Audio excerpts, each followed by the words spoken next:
As long as I was going after the crooks that didn't have badges, I was everybody's hero.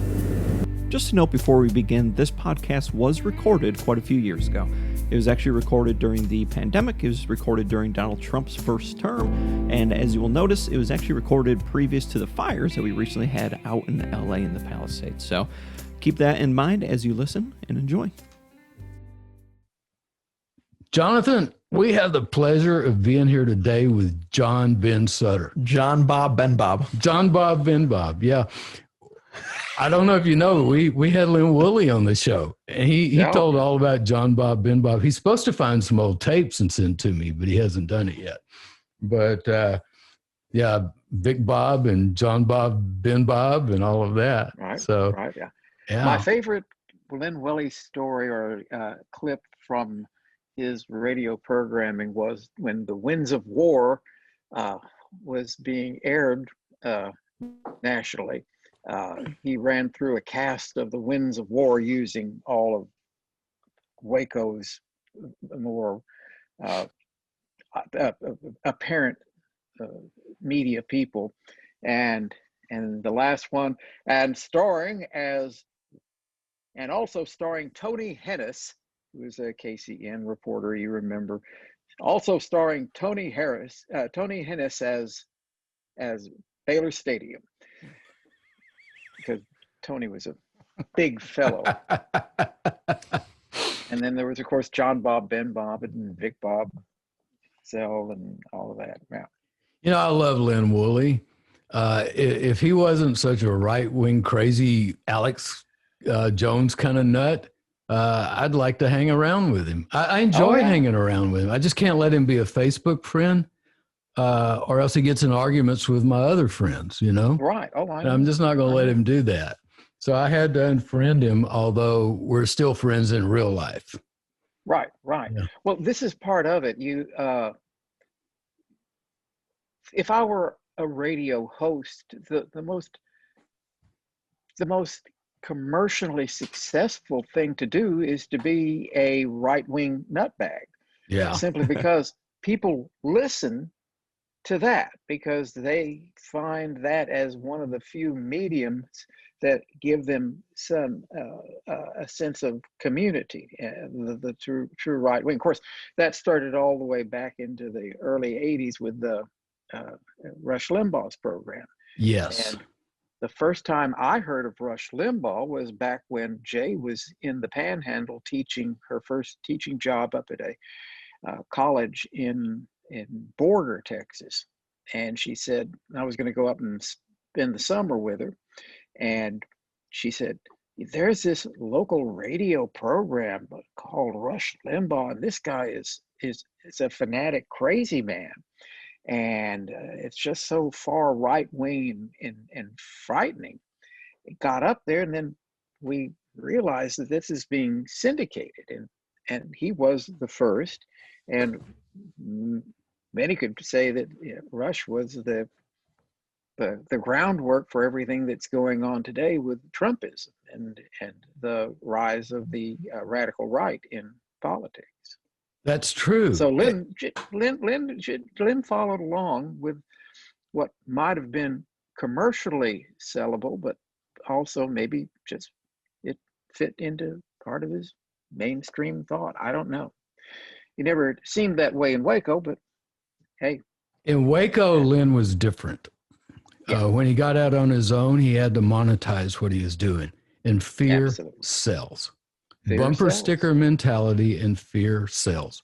The problem all along with the Democrats is that they always try to be too intellectual in the way they present their arguments, where the Republicans do it with bumper sticker mentality and this fear mongering.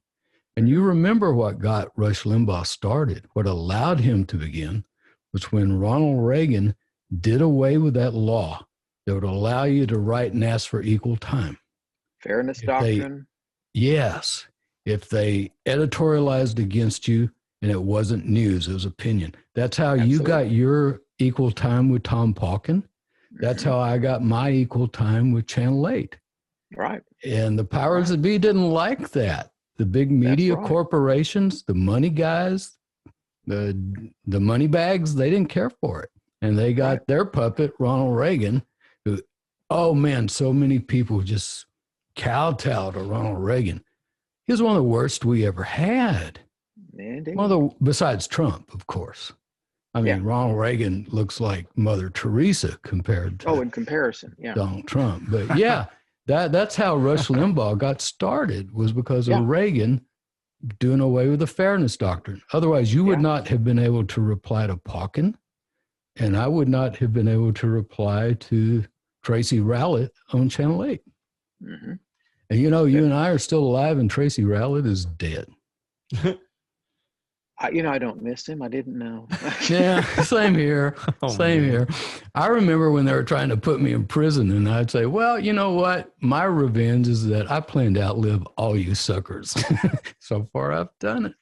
So have you, John Ben. Yes, indeed. You're looking good, too. You've lost some weight since you worked for me. Oh, yeah. Yeah. I had the bariatric surgery in, when was it? 2007 or so, I guess it was. Somewhere back in there. I remember that. Somewhere back in there.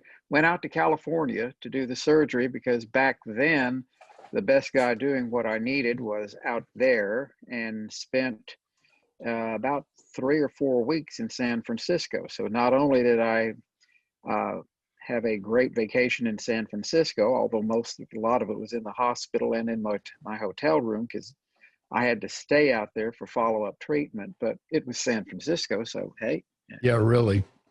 It was great. I love San Francisco, except I wouldn't want to be there right now.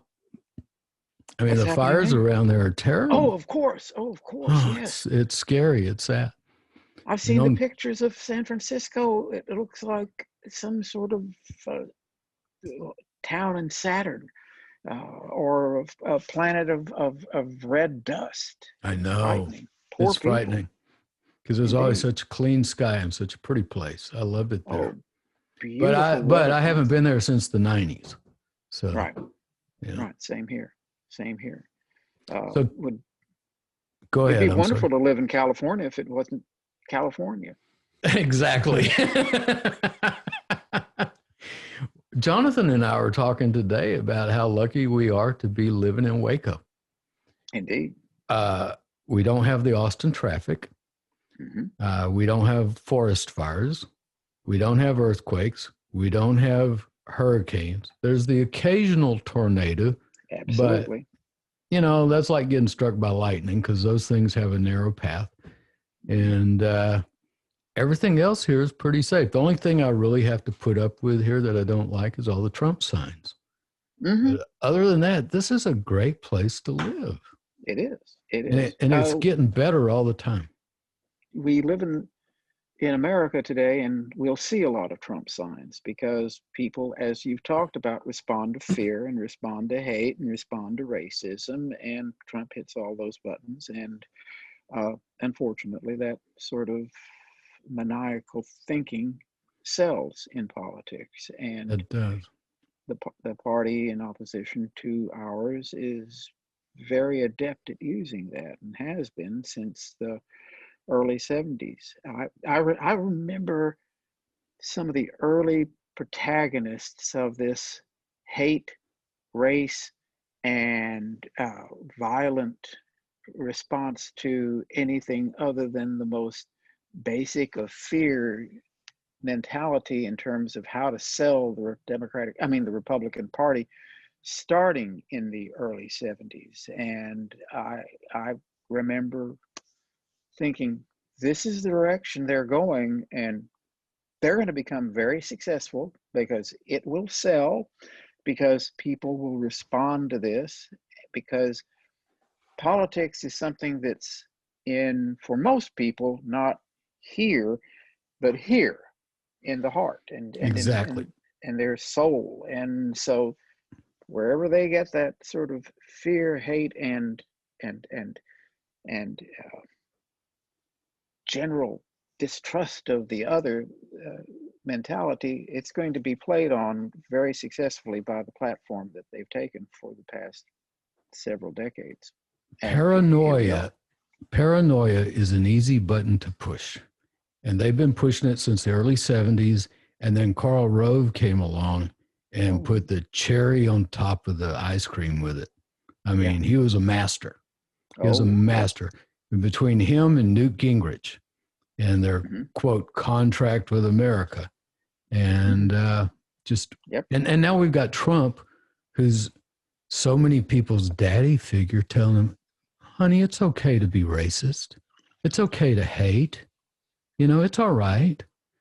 And now that they're not allowed to fly the Confederate flag so much, they're flying those Trump flags. I don't remember flags for candidates before.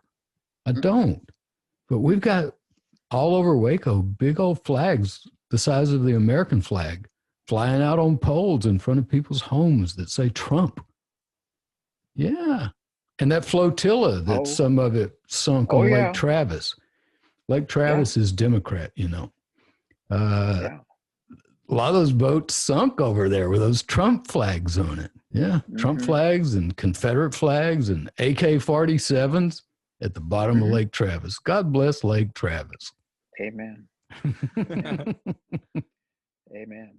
But if I could live anywhere besides Waco, it would be Austin. Sure. Except I'd want it to be Austin 30 years ago. Oh, absolutely. Yeah. But every generation of Austinite says much the same thing. I when I was in high school, I was my high school's delegate to the Nuclear Science Symposium as the top science student in high school. Well, I was a top English student in high school too, but that's neither here nor there. But you went to high school in Cameron, so don't brag too much. Well, hey, yeah. One of the best lawyers, a couple of the best lawyers in Houston are Cameron alumni. Also, the Perrin family were good buddies of mine, and Harry and I were always in competition to see who had the most pictures and write-ups in the yearly annual, and and ours were this long, everybody else's was that long. Harry's was about that long, mine was about that long one year, and vice versa. But I went down to Austin for this nuclear science symposium, and top science students from all over Texas, and we were going out after a day's sessions at all of the laboratories at UT and conferences. We went out to the lake for a barbecue. And people in the bus were saying, oh, God, I love Austin. But, Austin's not what it used to be. This is, 1970. And they're saying, it's not what it used to be. And that's still the mantra for anyone that lives in Austin. And indeed, I lived in Austin for several years when I went down there to work up there at this point, to work for Maddox as his director of special projects, which was a nebulous title, but it afforded me the opportunity to do whatever Maddox needed at the time. And it didn't have the feel that I had known Austin to have. But Austin is sort of a bellwether for the nation in the sense that it's constantly changing as the nation seems to change. And it's a unique town in Texas, without a doubt. You lived at a real cool place, too. You lived really close to Barton Springs. Yes. Yeah, yes. I remember that. Our condominium that we sold for about $30,000, $40,000 back then, back when we moved down here in the late 90s, I guess it was. Early 2000s, and is now selling for something like $400,000. I'm surprised it's not more. I know. It will be because of its proximity to downtown, to the park, to the lakes, and everything. My house in Austin, I paid $325 for.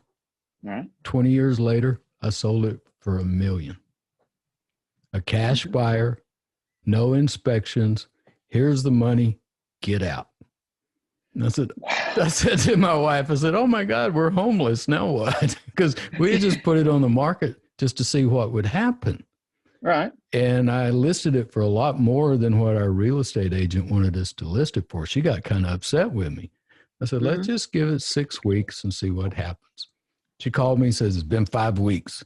I said, we said 6. And halfway into that 5th week, we got an offer, man, from a guy down near Houston for right what we were asking for. And then he bought some of my stuff from me, like the grill, the barbecue grill and some things like that. So it was good. And then we moved into a great house up here and we're able to pay cash for it. So yeah. The Austin market is booming, man. Oh, well, I've not been there in several years, and everyone that I know says you will not recognize it, and you think Houston traffic is bad, and it's horrible. It's as bad as I remember when I used to go to New York regularly on business when I was working for that magazine publisher. New York, everybody complains about New York traffic. I'm going, well, you haven't been to Houston. Yeah, really. The joke is when you're driving to Houston and you get to Houston, you're still 2 hours from Houston. Absolutely the case. Well, people will call me from Intercontinental because I live, down here in Sugar Land, is in the southwest portion of Houston. And people will call from Intercontinental and say, hey, we're at the airport. Why don't you run over and spend a little and visit with us? I've got about an hour layover. I would have to rent a helicopter to fly up there now. I can get to my hometown of Cameron in Central Texas about the same amount of time as I could get to Intercontinental.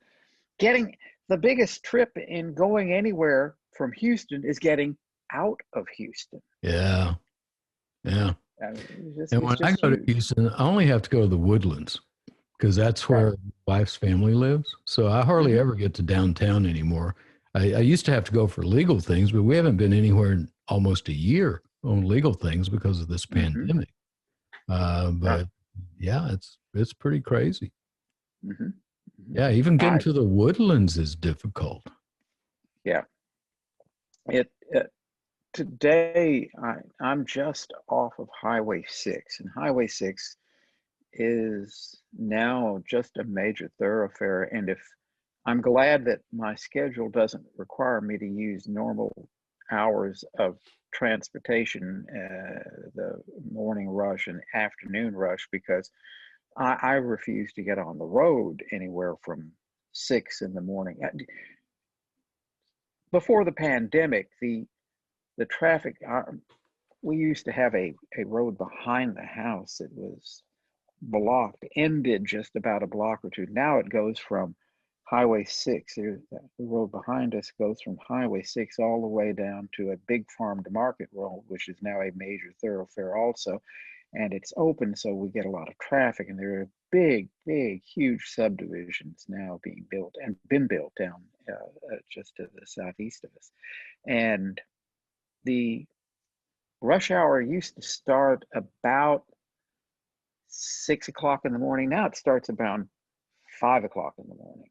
Yeah. People start heading into Houston so that they can get to work before the rush hour traffic, which starts around 6 o'clock. Yeah. And if you're caught in it, you're going to spend the hour that you would have had in your office on the road because of bumper-to-bumper traffic.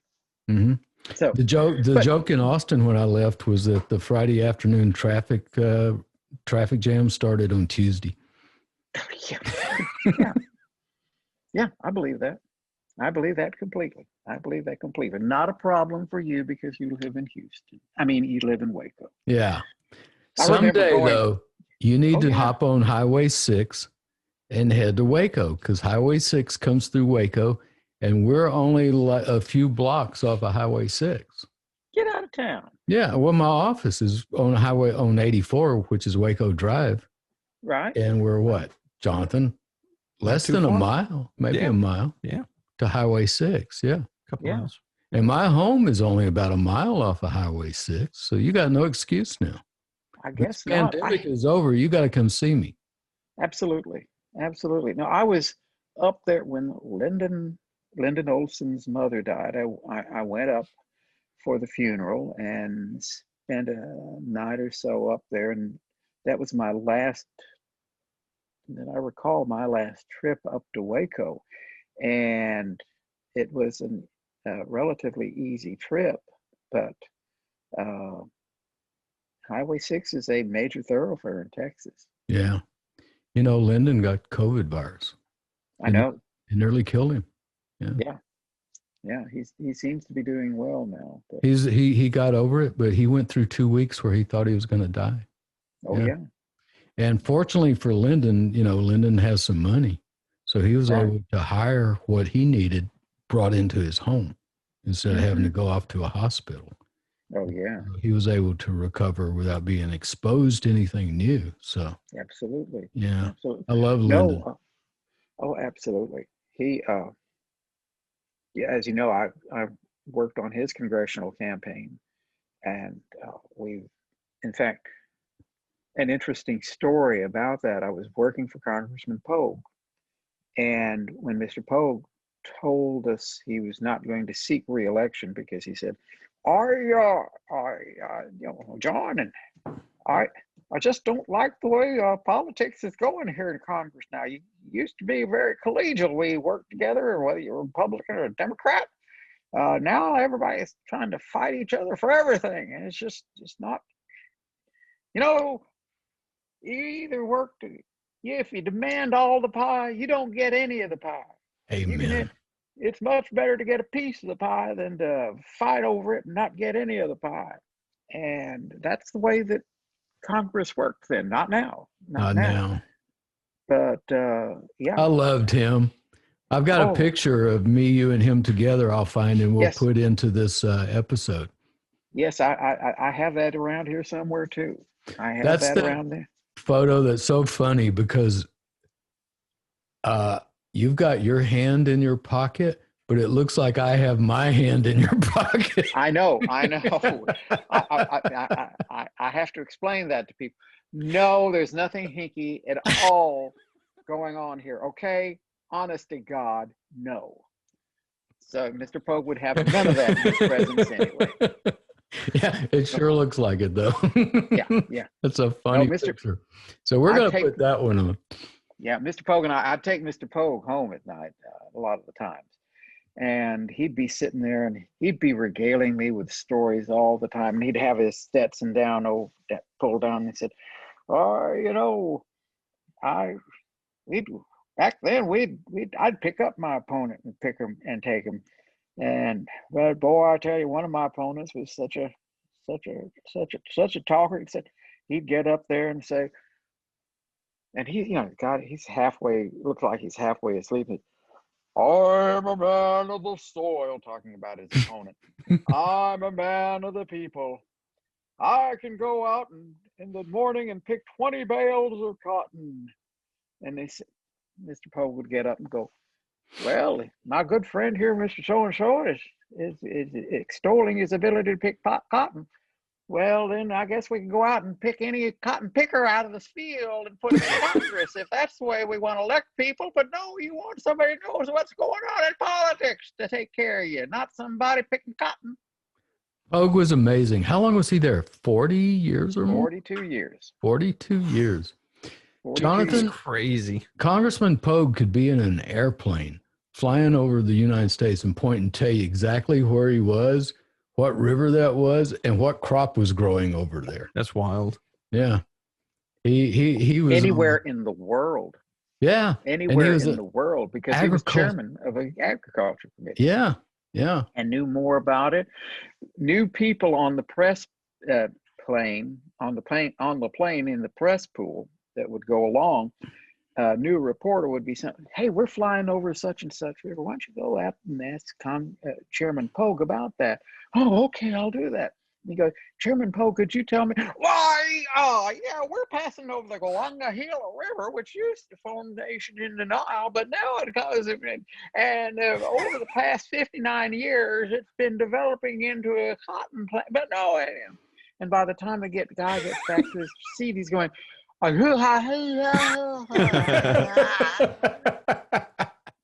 does he get all this? He had the most prodigious memory and ability to deal with things in his 80s. He did. It was just incredible. And you were a young man back then. And even though you were from Cameron, I wouldn't have called you a country boy. You're an intellectual. Do you remember the story about when you asked Congressman Pogue, trying to impress him, why doesn't that cotton have any leaves on it? Do you remember that? Yes, I do. Yes, I do. Tell us about that. Well, actually, it wasn't Mr. Pogue. It was my best buddy, Mark Ellison, who is now a vice president at Texas A&M. Okay. And he's been, he stayed in Washington. He came up, and we became friends when he came up. He was state FFA president and from Rosebud, Texas.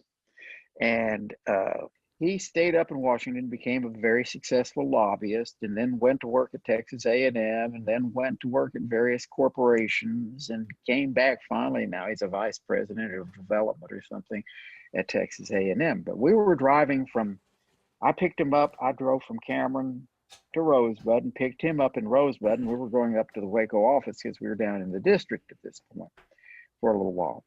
And we're driving past some cotton field, and I eat vegetables. I don't grow vegetables. I don't go outside unless it's absolutely necessary. Usually it's just a walk from the house to the car because grass makes me nervous. I might have to mow it for one thing. And I just don't, the outdoors not for me. No books outdoors, for instance. So I want to show that I'm cosmopolitan, and I work for the chairman just like he does of the Agriculture Committee, and so we're passing some farmland, and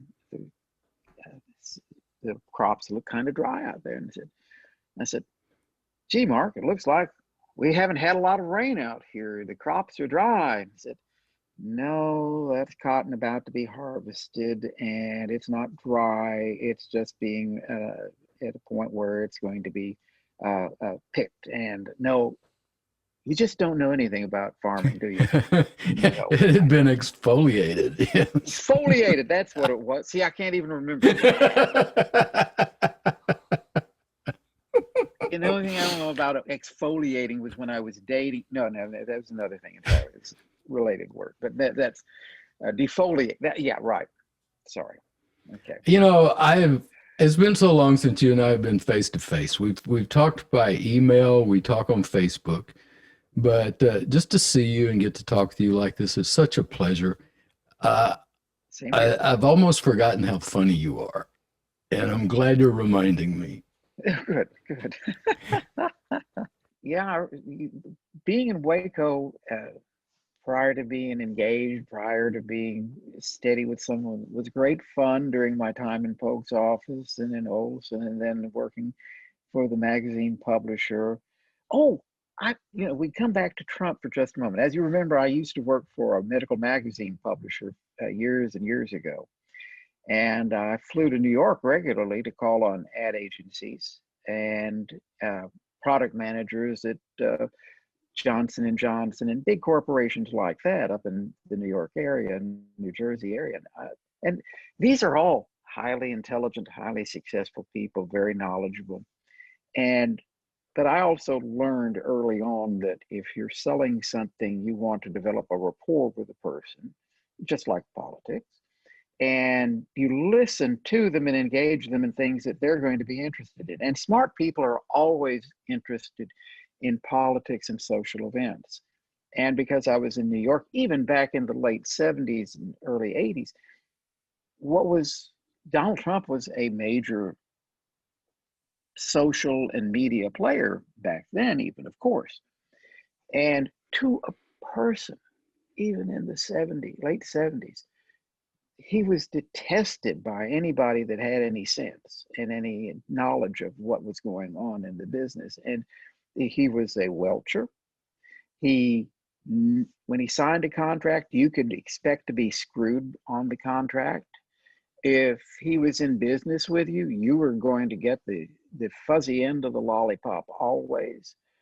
And everyone detested him that knew anything of him. He was a drug addict. He was a Studio 54 cokehead, and he was generally pretty considered reprehensible, criminal, mob-tied. And of course, back then, the mob was where he got his funding from generally, because banks quit loaning to him. When it went from Italian, where did it go? The Russian mob, which is why he's owned by Putin today, because all of his money that he would constantly have to borrow came from Deutsche Bank that was funded by the Russians. Yes. So his ties go way, way back. And it befuddled me how anyone could find this man worthwhile or trustworthy. And I'd be on airplanes and see people reading Trump's books, which the man has never read a book. The man told, he told Woodward that, and he told, what's his name? I can't think of his name right now. Well, he's a friend of Jay's. Jay, he said he was interviewing at Trump at one time. He said, proudly, he's a presidential historian. And he works down here at Rice as well. But he said, I interviewed Trump, and he said, I've never read a book about a president ever in my life. I don't read. I don't read books. And this guy is going, I've written more books than you've ever read in your life. And it just floored him that anyone who is in a position of authority in business or in government has never read a book. So when he would say, Trump would say, I was never briefed on that. Well, we gave you the written report. He can't read. He doesn't like to read. It's too intellectually demanding for him. So this is the kind of person we have running our country, which is why we're running in a circular pattern as if we were going down a toilet right now. Yeah. Frightening. It is. Frightening. Now, I got to take issue with you on one thing, though, because he did say that he has read 2 Corinthians. Okay. Well, that's both of them. 2 Corinthians. I read 2 Corinthians. 2 Corinthians. He doesn't even know to say Second Corinthians. You know, everybody that's ever been to church even once knows it's 1st and 2nd Corinthians, not 2 Corinthians. So that brings me to the question, right. John Ben, why do you think so many Christians are supporting Donald Trump when he does nothing that's Christian and everything that's against the teachings of Jesus? We have to go back to Falwell's moral majority. When Falwell politicized religion in order to build his notoriety and also to promote an agenda for the most conservative aspects of evangelical religion, in the sense that, well, if we elect people who all that matters is no matter who they are, was the idea behind the moral majority. We're going to elect people that will vote our way. This was back in the late 70s, early 80s. We'll elect people who will support our agenda of eliminating abortion, making abortion illegal, making sure homosexuality is considered not only a sin but a crime, vehemently opposed to same-sex marriage, and all the whole panoply of issues that are integrated with more or less a strict fundamentalist approach to the Christian religion, or any religion for that matter, in many respects. But when that became the approach to politics, that said to Falwell and to all of the then televangelist preachers who then became not only televangelists, but political bellwethers. I will get close to all the politicians. We're going to elect people no matter what their personal morals are, their personal belief about religion, as long as they will vote the way we want them to, that's what we want. And Trump has given the moral majority type everything they want. We have a Supreme Court that is doing their darndest, and with one more, if Ruth Bader Ginsburg dies, that before he leaves office, either hopefully the end of this year or in 17 years in his next term, because he'll extend it from 4 to 16 and then want one more, then we'll have a majority that's far right. Yeah. And this will be a new country, a different country. It will. And we'll have our own Ayatollah in the White House. Yep. I agree. That's frightening. Yeah. And we see, even with some of these preachers, that they're not moral themselves. All the scandals that have come out with Jimmy Swaggart, Falwell Jr. I mean, go down the list. If it's not sex, it's money. Yes. You know, or both. Yes. Yeah.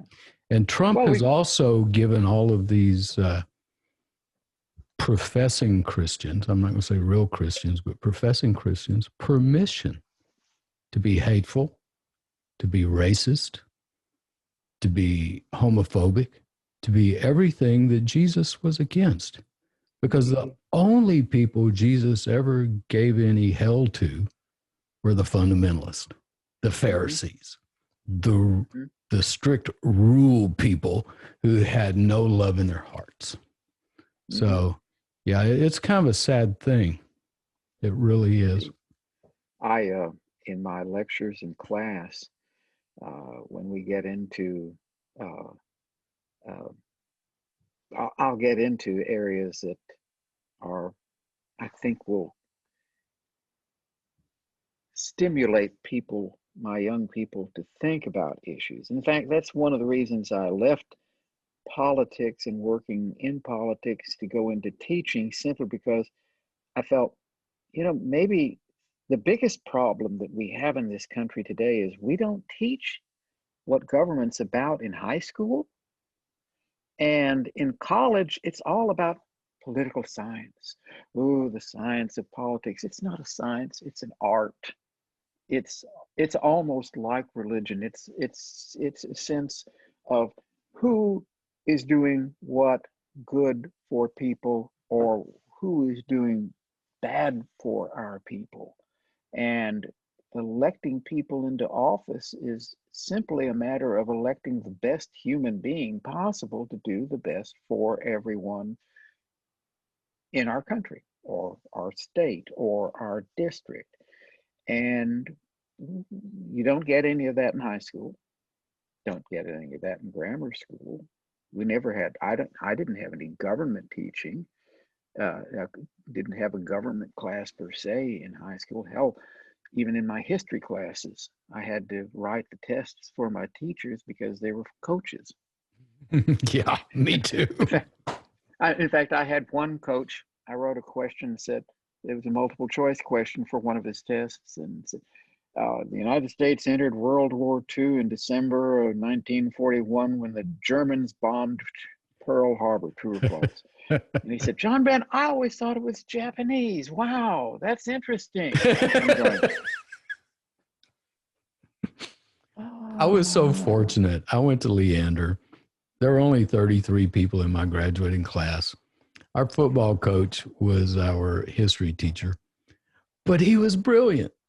Yeah. He was one of those oddballs who was a good athlete and a coach, but also a thinker. Oh, that's great. Yeah. And I loved him, except for one thing. He couldn't stand Bobby Kennedy. And I was a big Bobby Kennedy supporter back then. Yeah. Yeah. But he was a good guy and a real thinker, and he would go to Alaska during the summers and work on the Alaskan pipeline way back when it was still in Alaska, and then take that money and come back to Leander and be able to live on a teacher's salary. Yeah. So he was a really great guy. His last name was Kemper. I don't know his first name, because we always called him Coach Kemper. And that's what the yearbook says, because I found my old yearbook and tried to find, what his name was. I was going to reach out to him, but it's just Coach Kemper, even in the yearbook. Hey, Jonathan, John Ben, I'd like to talk about how it is you came to work for me, and then from there into what you remember about Tom Pauken. So just take off. Yeah, okay. Well, I remember it so well because I was Dale Doherty, you remember? I do. Yes, he did videos for you when you were making your attempt, starting your race for district attorney. And at the time, I was unattached romantically and was dating 2 or 3 girls at not this same night, but that would wear you out, really, because I did that once. And I'd always end up at either Kelly's. Remember the Kelly's bar? I remember Kelly's. I do. It's a barbecue place now.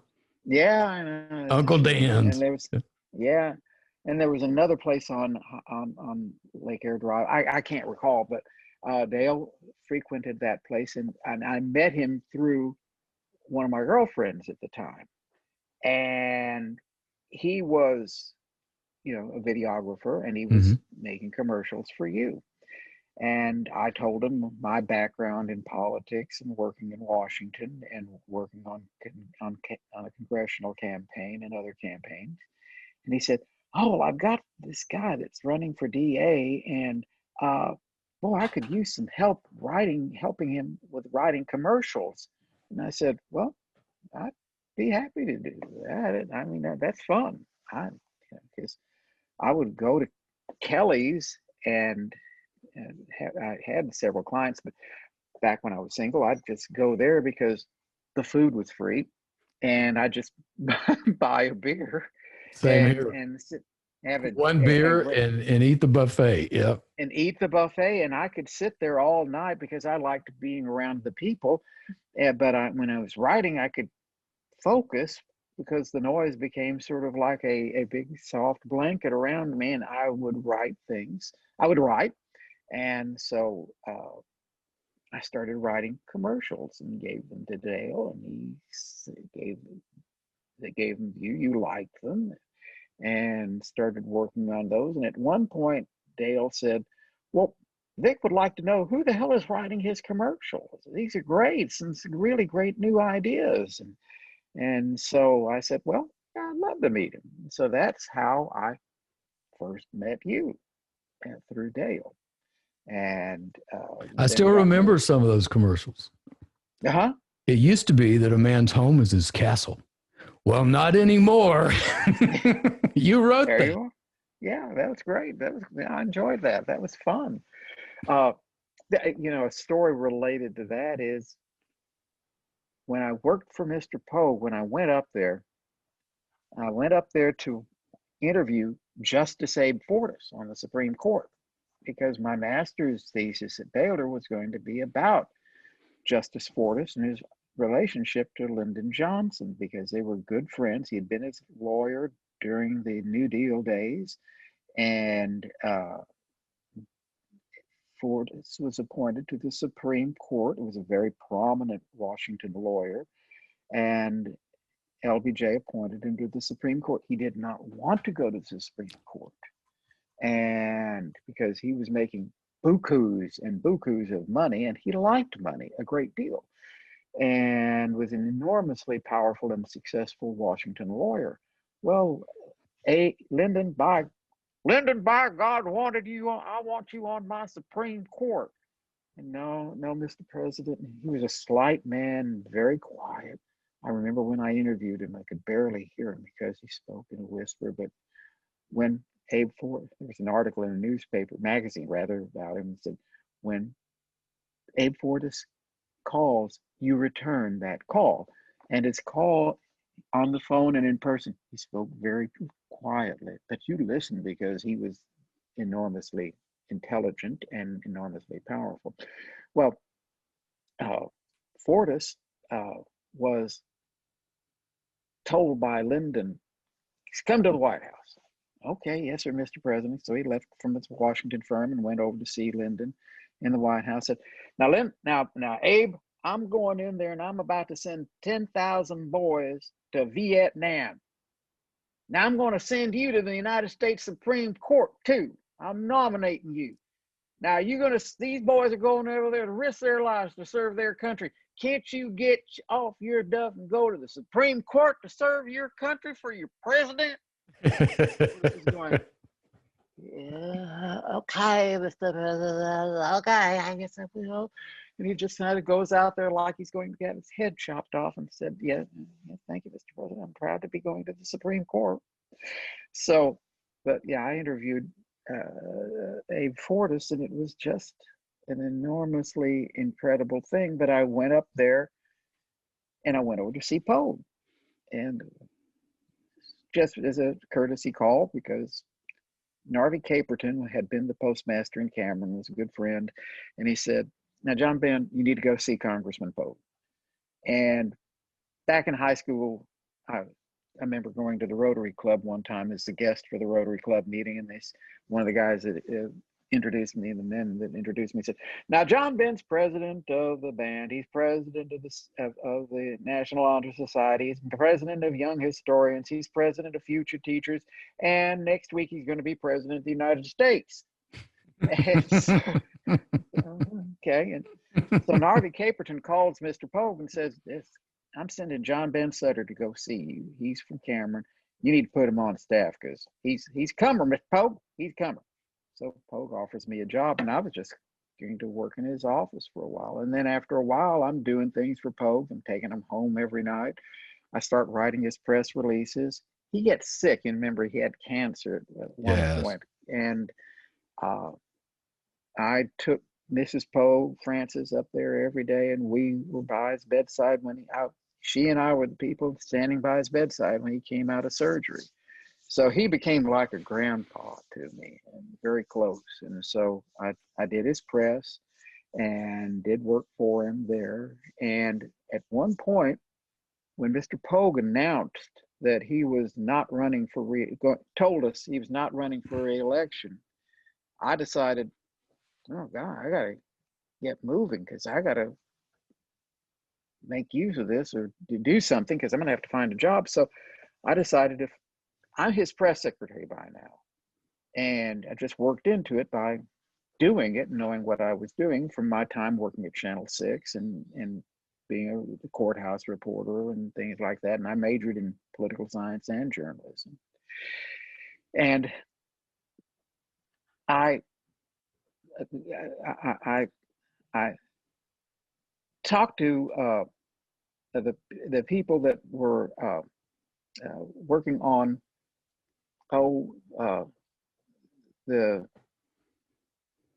on their campaigns or thinking about it. And the first person I went to see was Lyndon, and fell in love with Lyndon. Lyndon Olson, right? And I'm going, this is he's like a doppelganger. We think alike, we talk alike. Sometimes we even dress alike. No. That was Patty Duke. That was Patty Duke. That was Patty Duke. You're showing your age. I know. Jonathan's looking at me like, what are y'all talking about? Well, who's Patty Duke? Isn't she? No idea. Yeah. And anyway, so I commit to going to work for Lyndon in his congressional campaign. Well, Marvin Leaf, had been he was a banker in Marlin, and he had been one of Mr. Pogue's administrative assistants. And so I just thought, I didn't know he was going to run for Congress, going to seek the seat. And when I let people know that I was going to leave and go to work for Lyndon, it was just, oh no, "Hey, John, I expected you to go work for Marvin. I'm supporting Marvin." "Well, I didn't know, Mr. Pope. Why? I thought you do everything I thought." Well, and it became a full court press that Marvin took me out to lunch, took me out to dinner, and I said, "Now, John Ben, I didn't know," because Marvin was real close to Mr. Pogue, and I liked Marvin a great deal. Good old. I liked both of them. I met them both through you. Yeah, I'd never met either of them before. I loved Bob Pogue, and then I got to know Marvin Leith. Yeah, and, absolutely. So my big question is, why did you come to work for me instead of Marvin Leith? I'd have gone with Marvin Leith. And well, that was later. I mean, what had happened was, Marvin wanted me to come work. If I'd have gone to work for Marvin, I'd have stayed up in Washington. In fact, uh, he and Gephardt were good friends, and Gephardt ran for president, and Marvin told me, he said, "Gephardt's promised me to be Secretary of the Army if he gets elected, and I want you to come up there to be my assistant." Wow. And I said, "Okay." Of course, when Gephardt went out and spoke, he wondered, "Well, when is he getting here?" "Oh, he's been talking for 20 minutes. It was just sort of, you know how Gephardt had white hair and white eyebrows, like he didn't have any eyebrows. He'd lost them in a fire or something. And Jay one time said, "Is he there yet?" I mean, he just was not there. So that was unfortunate. It was funny. Dale Hennington was another assistant of Mr. Pogue. He didn't run for office, but he was thinking about it at the time. And there was a time when we were running around the district with Senator Talmadge.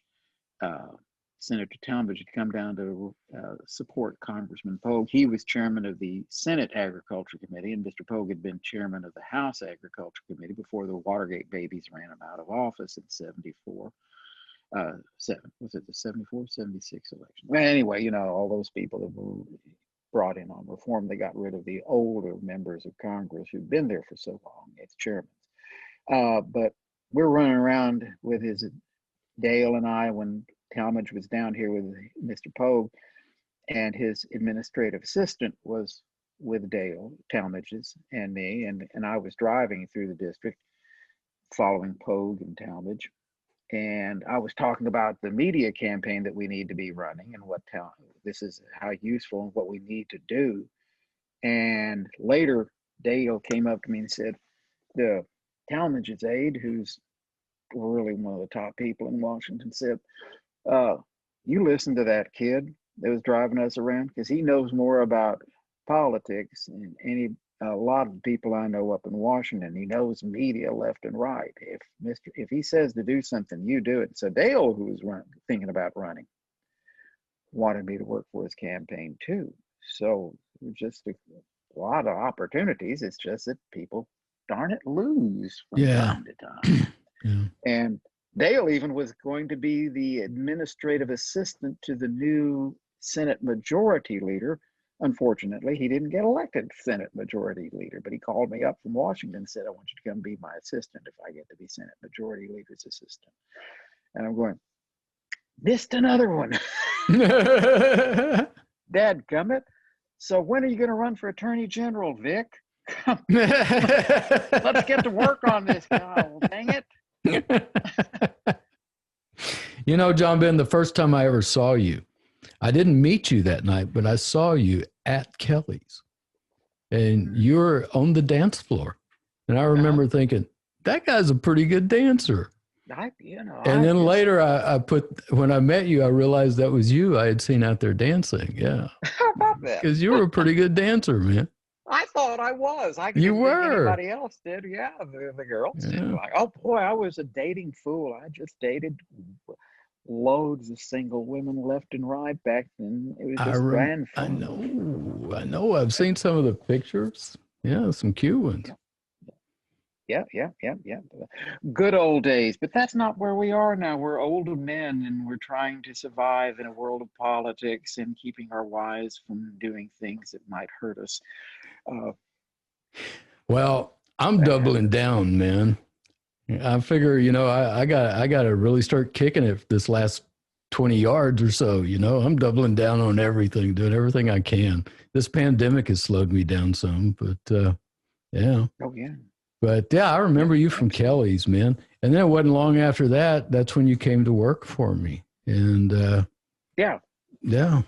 And Dale said, and Dale said, I just said, just use my commercials. You don't have to, I'm not trying to sell anything, but I make a little extra money, but this is just fun for me more so than anything else. And one time Dale came up to me and said, Vic wants to meet the guy that's writing these commercials. And I said, okay, we'll love to meet him sometime. So we met and hit it off. That's right. You had a way with words, man. It was snappy, and it would always come in at 28 seconds, which is the perfect length for a 30-second TV commercial. And everything you wrote, I could do it in 28 seconds. Yeah. I loved doing radio. I worked on radio when I was at Baylor, and I did newscasts at Baylor, and of course I was at KCEN TV, and I was an evening news producer and did the weather on weekends and was a reporter, and but I just loved writing commercials and telling stories in 30 seconds. And so, yeah, it was great fun to do. And I miss campaigning terribly. But then again, today it's not so, television is secondary to media, to the new media of the internet and Facebook. And so if I were running a campaign today, I'd have to learn new technology, like you get more information across and can do more on Facebook than you can do on television. Because, for instance, down here, Waco's still a good market, because if you're running for office in Waco for the county, you've got a television station that primarily covers all of your voting district, and you don't waste a lot of money because it doesn't spread out for too much further. Yeah. Down here, there's just, if you buy television time, you are spending a lot of money for a very few number of votes, but you've got to do it.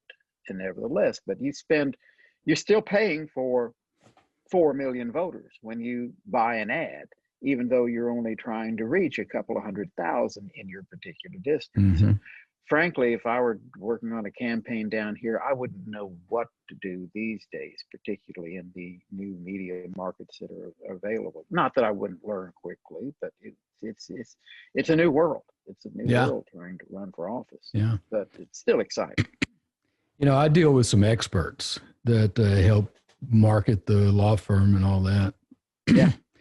And I'm convinced that nobody knows what they're doing these days. They're just throwing stuff at the wall and seeing what'll stick. That makes sense. It's just a crazy day. We're living in crazy times. I thank God all the time that they didn't have social media back when I was DA. Oh, indeed. I mean, Jim Adams and his propaganda machine would have run us over like a steamroller. Absolutely. If there had been social media, we had to worry about the paper, 2 or 3 TV stations, depending on where you are in time, because Channel 25 came along a little later. Right. And then toward the end of my first term, we really had to worry about Channel 8. Oh, yeah. Yeah. So speaking of our dear friends in the media, where is Kelly Grinnell these days? Do you know? I have no idea. I have no idea. I don't care. I don't care either. The only time I ever see Kelly Grinnell is when I'm reviewing old videotapes. And the one I love the most is where she's having to announce that I've been found not guilty. And you can tell that's just breaking her heart. Yes, just breaking her heart. Oh, Jonathan, yeah. John Ben, tell me what you remember about Tom Pauken and the way he was used. Because we know now from the discovery I did on Channel 8 and from all the open records and stuff and the depositions that it was Pauken who set Ron Boyder up with Charles Duncan. And we know that Pauken had connections with Colonel Jim Adams. because Pauken had been some big poobah in the Republican Party. And Jim Adams, he was the deep state. He pulled the strings behind the scenes, and he could make anything happen.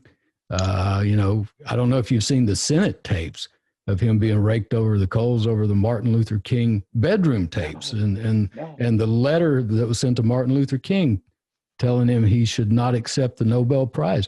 Oh yeah, we have those tapes.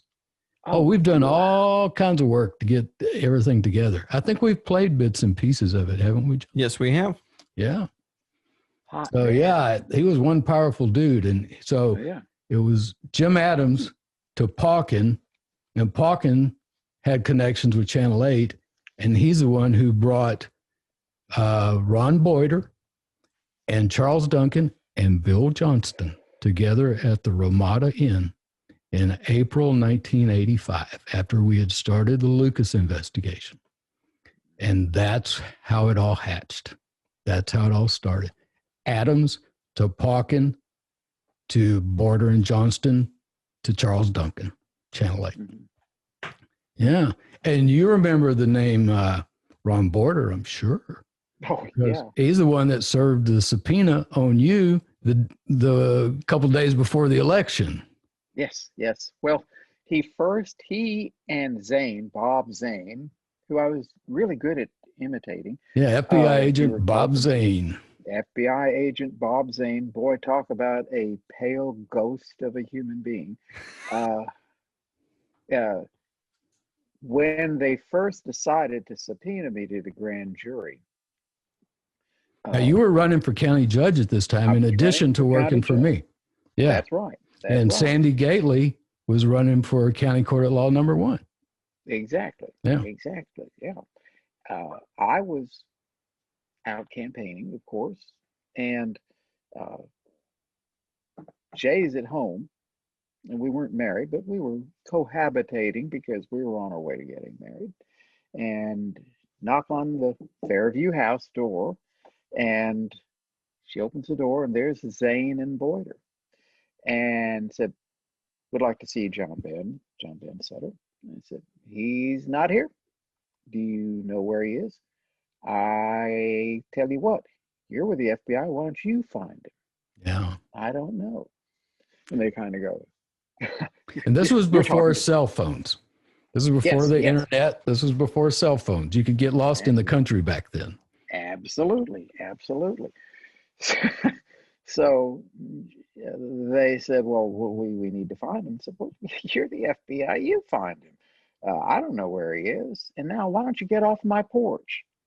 And so they go, "Oh, yeah." And they turn walking off. "Oh, and by the way, you want a campaign sign?" Yeah, that's one of my campaigns. You pull it out. And they just looked at him and ran back to their car, and they held each other and said, "I just can't believe that she'd treat us like that." No, they didn't. That's in my imagination. But then they again worked to find me, and seeing what I recall is that they were putting word out to all the media that they were out looking for you, and that they would bring you in chains if they had to. Absolutely. Yes. And and here's the deal. I had never been contacted before, but it's just now coming close to the election. Mm-hmm. And it's just a few days before the election that they hit me. And at one point I was out at Paul Quinn, the black college in Waco, back when it was in Waco. And all of a sudden, Jay walks up to me, and I'd been talking to people and campaigning there and having a wonderful time. I loved the place. And she said, "Excuse me, gentlemen, I need to speak to my husband." And she looked at me with that Jay look. Mm-hmm. "Come with me now, dear." And I'm going, I'm either in trouble or I'm in trouble. But either way, that look meant do what she says and do it now.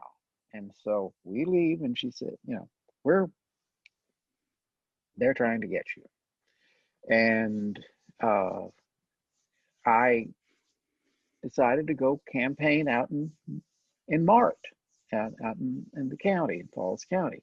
And I happened to be campaigning out in a farmer's place that I knew well, out in the middle of a pasture, big pasture. So they'd have to do really good work to find me. Not that I was trying to evade anything, but if it were a serious matter, I'd be more than happy to appear before a grand jury. I'd be more than happy. But this was not about the investigation. This was about the election. It's about interfering in an election. Yeah. Precisely. Interfering in an election. Doesn't that sound familiar? Very familiar.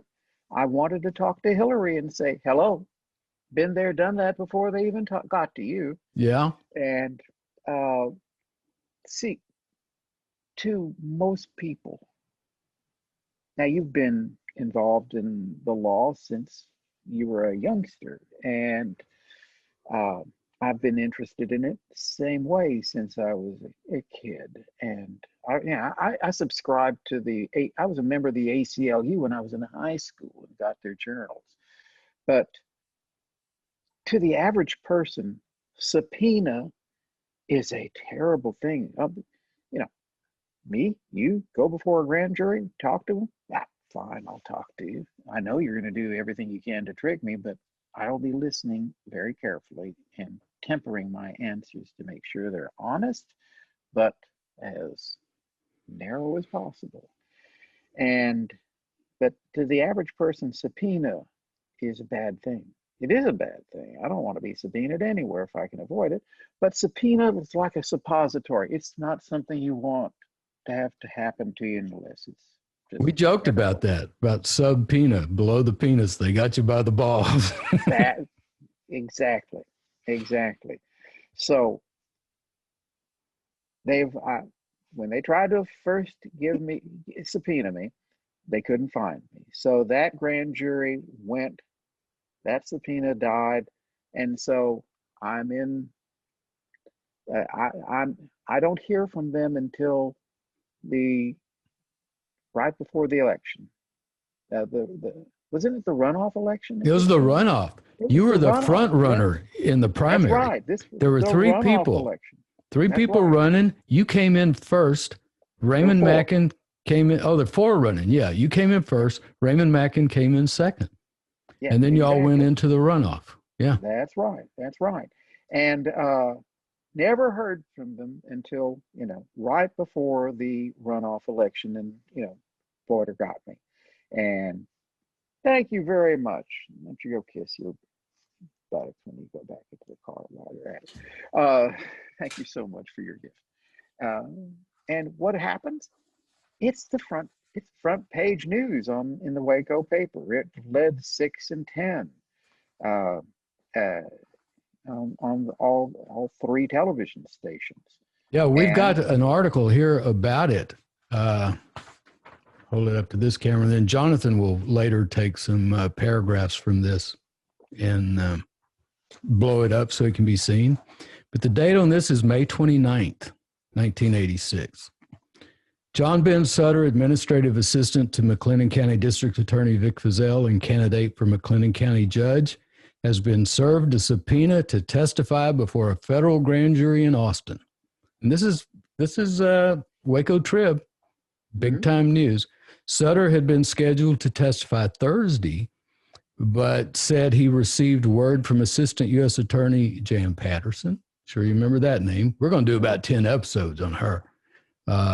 Heard from Jan Patterson late Wednesday afternoon that his testimony had been postponed. Sutter, who faces Waco attorney Raymond Mackin in a June 7th runoff election for the Democratic nomination for county judge, said Wednesday he believes the timing of the subpoena is politically motivated. Well, no kidding. Yeah, right. Pretty obvious.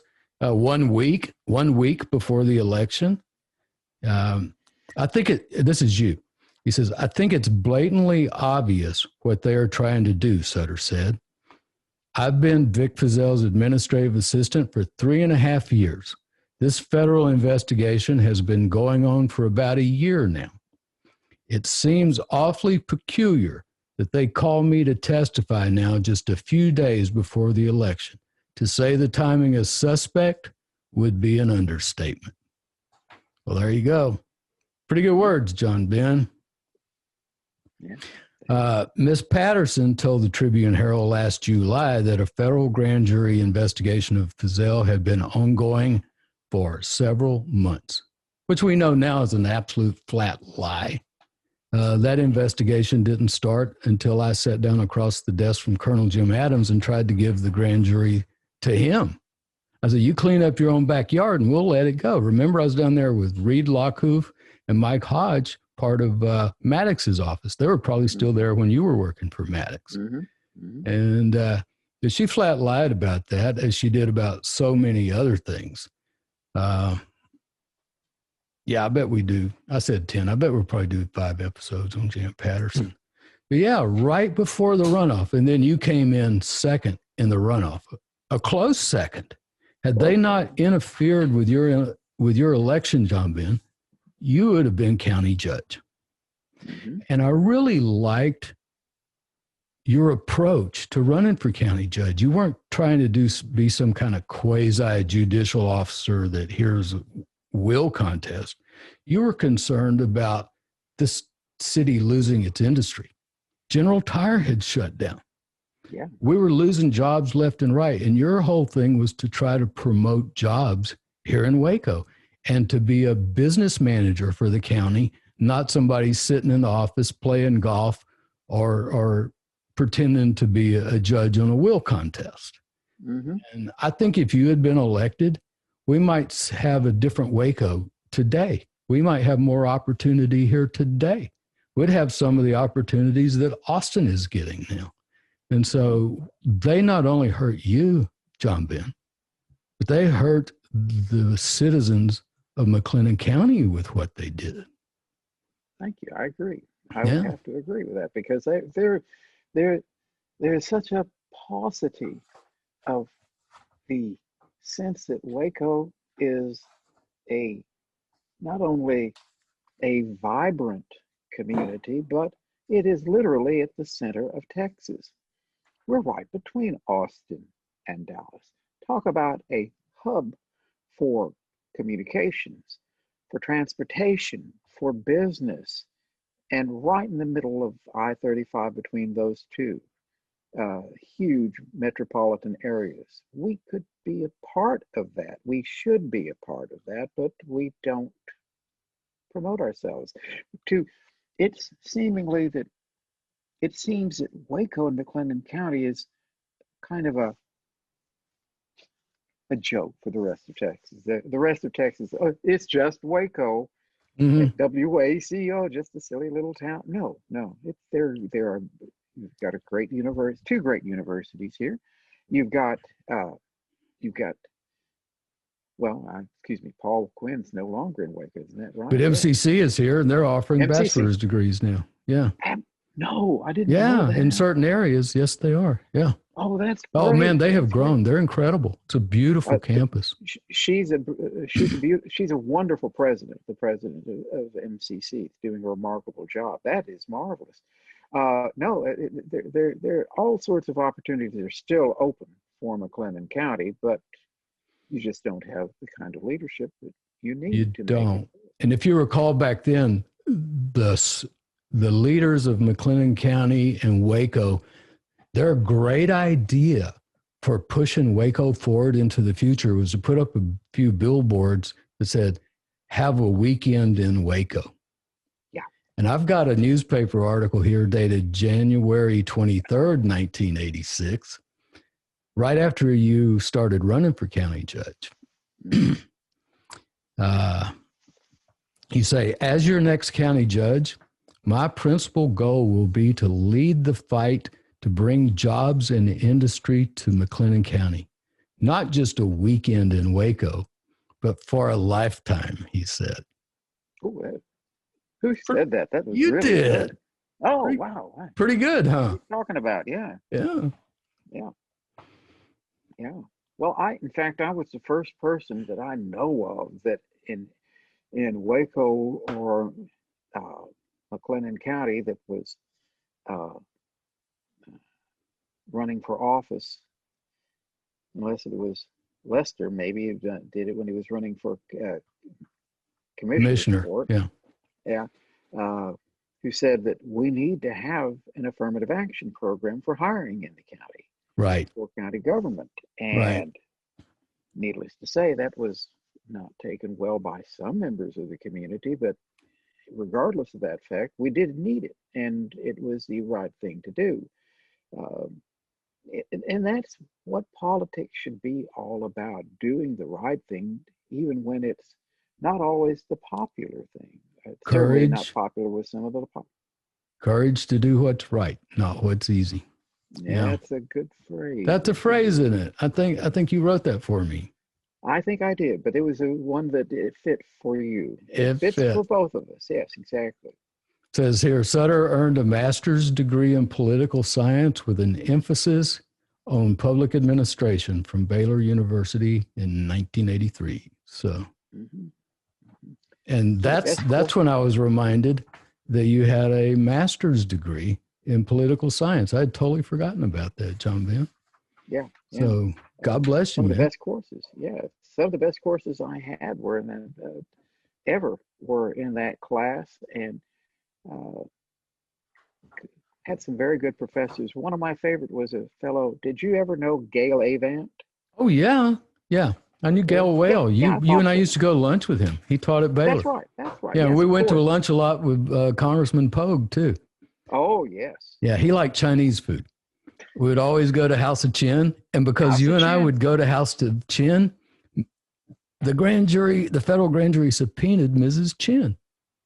No. They wanted to know if I owned an interest in that restaurant because I ate there so often. And she goes, no, just me and my husband. I said, we own it, but we enjoy serving Vic and his friends. Yeah, they subpoenaed Mrs. Chin. Oh, I'm surprised they didn't subpoena Whataburger as often as I go to Whataburger. Yeah, I know. Or matter of fact, when I got my FBI file during the discovery for the Belo lawsuit, there's a thing in there where one of their snitches calls Bob Zane, and it's right there in an FBI 302 report. I got a call from so-and-so who said he saw John Ben Sutter and Vic Feazell having breakfast together at McDonald's. And I said, oh, God, I'm ashamed of that. I don't go to McDonald's anymore. Yeah, really? Yeah, golly. I mean, can't we found a better place to have breakfast anyway? I know. Oh, my God, they're having breakfast at McDonald's. They must be up to something. If you're going to plot the overthrow of the government and all of the things that are Christian and good, well, obviously you show up for a McDonald's and have a Big Mac or a big whatever they have in the breakfast. I just had breakfast at McDonald's, as a matter of fact, yesterday. I should be able to have remnants of it somewhere. Man, I haven't been in one of those places in 20 years. Really? Yeah. Yeah. For the better. But speaking of bag, they were accusing you of being my bag man. Oh, I know. You remember that? Yeah. Lawyers were handing off envelopes to Vic Feazell. Handing off envelopes to John Ben Sutter, and then he would give them to Vic Feazell. Ooh. But not true. Well, first of all, why would they give them to me anyway? If I were wanting to bribe someone, I wouldn't give it to the assistant. I'd give it to the man so that you could shake the man's hand, that sort of thing. And it's harder to keep a secret when there are more people involved. Absolutely. Yeah. It's just stupid, but it also brings more targets in, because if you've got more targets, maybe if I can't get to him, I can get to him. Yeah. And when they weren't able to do anything with you, then that's when they started twisting the arms of the defense lawyers here in town, and every one of them got audited by the IRS. And those were illegal audits brought down by the U.S. Attorney's Office, and those guys were getting immunity on IRS charges to testify against me. Yeah, claiming that John Ben Sutter had been my bagman, but John Ben never got indicted because there wasn't any evidence to it. And he was hanging out in the Field of Dreams cornfield where no one could find him. Yeah, right. Kevin Costner and the rest of the Yankees. Yeah. I really liked meeting James Earl Jones. That was great. Hello, John Ben. The force is with you. Oh, my goodness. It was great. Talk about a crazy experience to live through. I mean, it was surreal. It was absolutely surreal. And it is frightening that something like that could happen in this country. But it's just a reminder that power is abused as much as it is used. Yes. And again, it goes back to my whole central thesis of why I teach. People need to learn that government's not, it's like any tool. It's not good. It's not bad. A hammer can build a house or smash someone's head. Same way with a gun. It can kill an innocent person or it can defend your family. And politics is neither good nor bad. Government's neither good nor bad. It's who you put in there that's manipulating it. You put good people in, you'll have good government. You put bad people in, you've got Jim Adams and people who will abuse the system for their own political purposes. And that's frightening. You're absolutely right. Here's another article I want to talk to you about. Sutter says, charges are all hocus pocus. DA doesn't take bribes. And you were talking to the East Waco Lions Club. He said, Sutter urged members of the East Waco Lions Club to pray for Vic during these hard times. He wants to see justice done. Then further down, it says, you're talking about Jim Adams, and you say, Mark White, who was our governor back then, wanted to fire Adams before he got elected. But after White took over the governor's office, he changed his mind. Sutter wonders if he's got the goods on the governor. Does Adams have the goods on the governor? Well, you know, Adams grew up on the knee of J. Edgar Hoover. Absolutely. He learned his dirty tricks from him. Absolutely. And J. Edgar Hoover was the only man in the world that Lyndon Johnson was afraid of. Yeah. Yeah. Exactly. Because Johnson was going to fire J. Edgar Hoover, just like Mark White was going to fire Jim Adams. Yeah. But it didn't happen. They had their little private meeting in the office. He walks in with a file under his arm and comes back. And J.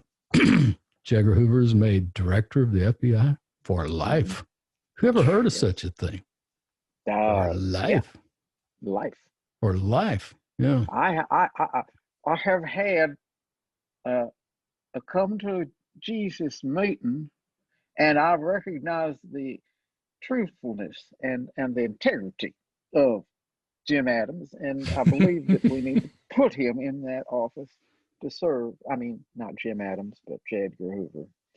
Yeah, and you know, doesn't have to be anything in the file. You just have to hold the file up and say, "I've got the goods on you."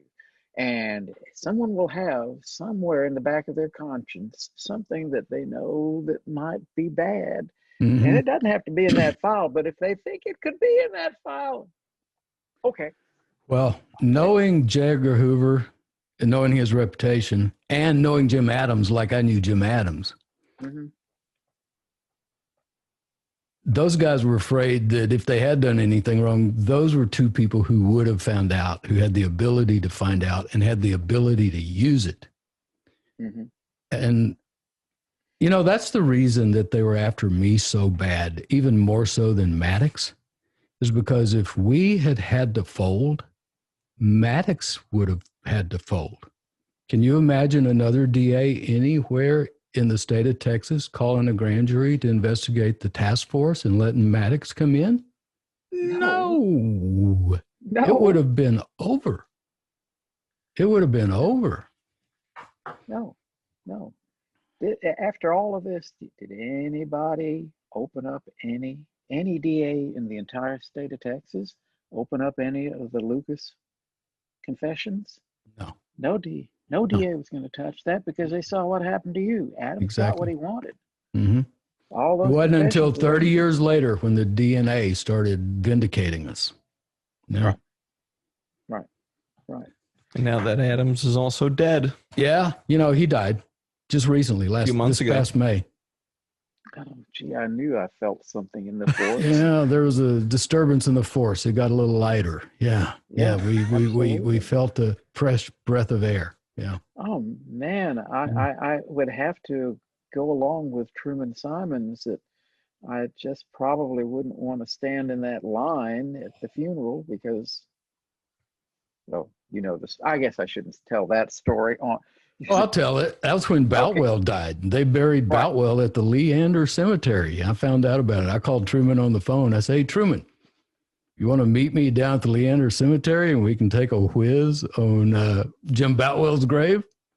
He goes, "No. I promised myself when I got out of the Army, I'd never stand in line again." None of them long lines for me again. Truman could say something funny about once a year, maybe every other year, but when he did, it was funny, man. It was good. Yeah. It was good. I remember we were watching and we went to, I think it was one of the like Red Dragon or one of those films, and a bunch of us from the office went there, and of course there was a lot of law enforcement there. Yeah, Manhunter, I think, was in the theater then, and it was the first of the Thomas Harris books that were made into a movie. It was actually based on the book Red Dragon, which Truman said, "Sutter, you got to read this book. It's the best crime novel I've ever seen." And Thomas Harris was a Baylor graduate, and it's written in all of the Hannibal books. Yeah, the Hannibal Lecter. Yeah, I remember us all going to see that movie. Yeah. Right.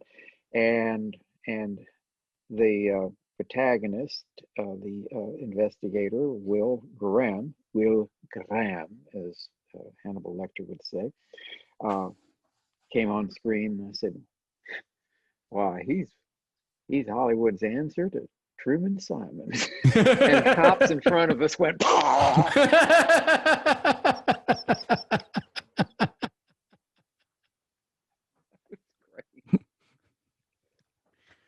I'm looking at another article here. This was on the day I was arrested. It's got a picture of me scratching my forehead and Gary Richardson standing beside me. Oh, before I get into this, let me tell a funny story about Gary Richardson and Bob Zane.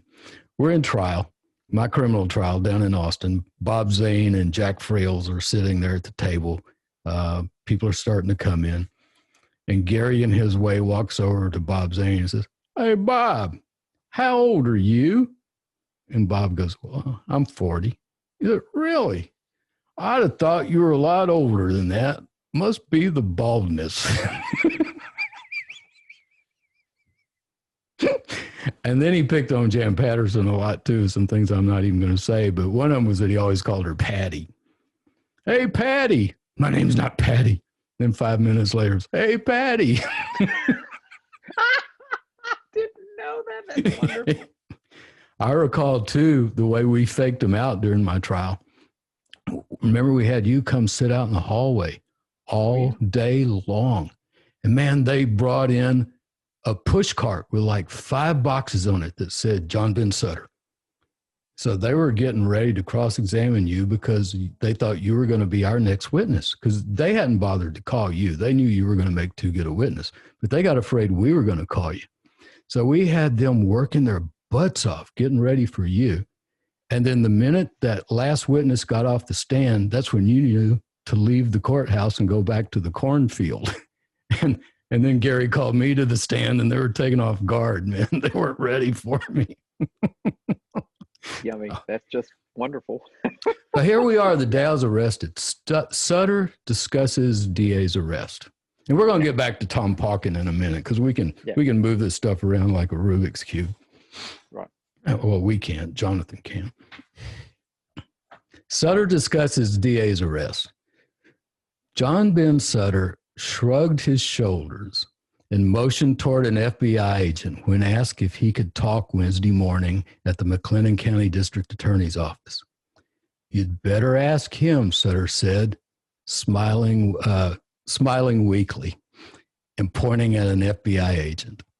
The FBI agent, who didn't return the smile, stared at Sutter, the administrative assistant to the district attorney, Vic Fizell. His face was as pale as his light gray suit, and his lips were clamped shut. Well, that must have been Bob Zane. You're talking about how ghosty pale he was. Well, they do that at FBI training. They teach them to look like their blood has been drained from their face. Yeah, Boris Karloff. Yeah. Nobody here knows who that is. Yeah. The FBI agent said, you can talk after a few seconds. You just can't bring anyone in here into the office. This is under controlled access. Oh, this is written by Mark England. Mark was a pretty good writer for the Trib. I'm kind of impressed with his writing. Yeah. Sutter nodded and walked toward the door, passing a sign that said, "Support Fort Fizell."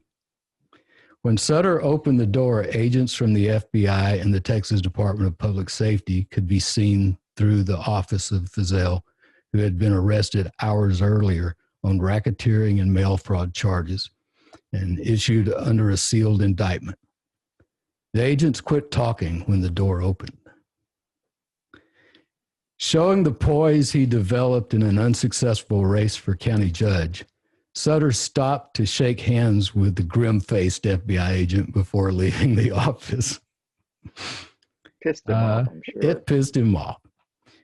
Sutter slipped a lozenge onto his tongue and leaned against a wall.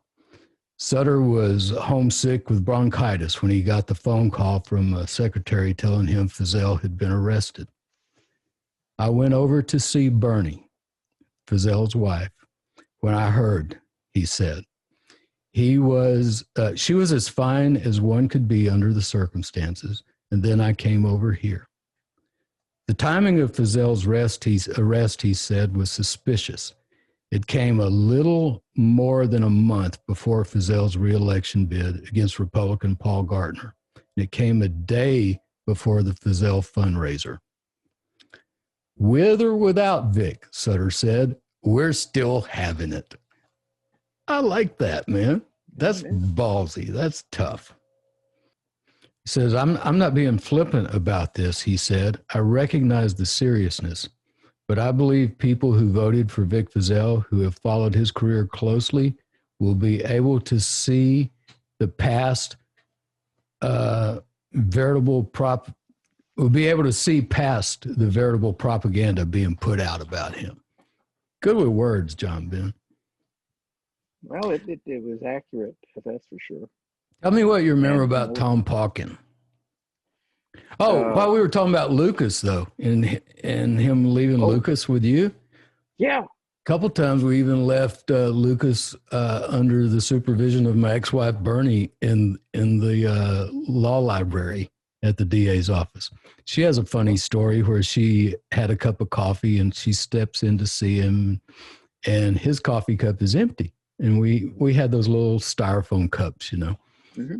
And she said, "Henry, would you like another cup of coffee?" And he goes, "Yeah, that'd be nice. Thank you." And so she goes out there and pours the two. She walks in and she can't remember which one is hers. She goes, "Here, Henry, I brought you two."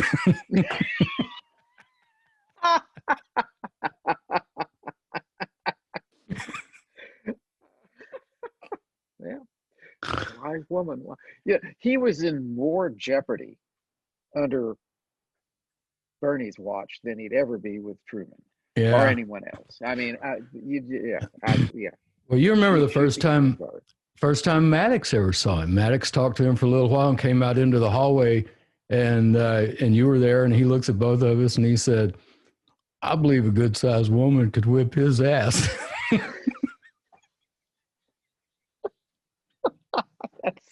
I don't remember that, but God dang, it sounds just like him. Yes, indeed. I loved Maddox. I really miss him. Oh, I know. It's terribly so. Terrible. He'd come over when we were in Austin. He'd called and said he'd come over. He'd come over to my condo and say, Here's $20. Jay, go over to the grocery store and get some spaghetti bacon and make spaghetti for us. Wow. And I'm going, that guy's got more balls than I'd ever have. I mean, I wouldn't tell my wife that. I swear to God. Oh yeah. One time he loved mincemeat pie from, what was the name of that cafeteria? I just the other day was talking about it and told Jay about it, and I remembered the name then, but I can't. Where was it? It was on. Oh, I don't remember what street it was. It's been so long since I lived in Austin, and never felt comfortable in Austin and all that. So if it wasn't on a main drag, but it was not one of the major. It was in Austin. It was very popular in Austin. Sounds like Threadgills, because he loved Threadgills a lot. He did, but this was a cafeteria per se, like Luby's. Okay. But they loved their mincemeat pie, so I took him a mincemeat pie over to his house one day when I was working for him. I think he'd wanted me to get one for him, so I did, and walked into the house, and I said, "Jim, General," and he said, "You by yourself?" From back and said, "Yeah, okay." He trots out in his t-shirt and jockey pants, white jockeys. And I going, "Well, you better let me cut this thing up and see if it's any good, because these things can get rotten real quick. So let's have a piece right now, and make sure it's good." And I said, "Sounds like a damn fine idea." So we're standing there, him in his underwear, and we're eating mincemeat pie. That's Jim Maddox. Maddox reminds me a lot. What I knew of Maddox reminds me a lot of the stories I've heard about Lyndon Johnson. They had similar personalities. Yeah. I remembered him when I was working in Washington, because one of my first jobs, Mr. Poe, when I'd gone up there, like I said to you before, to interview Abe Fortas for my thesis at Baylor. Interviewed Justice Fortas for it, and it was just awesome to get to meet him, and produced. You remember Lyle Brown? He's still alive in Waco. Dr. Brown at Baylor, political science, told Jay, who was also a student of his years later, said, "John Ben wrote the best master's thesis we ever had here at Baylor," when he interviewed Justice Abe Fortas went to Washington and interviewed Fortas for his thesis. And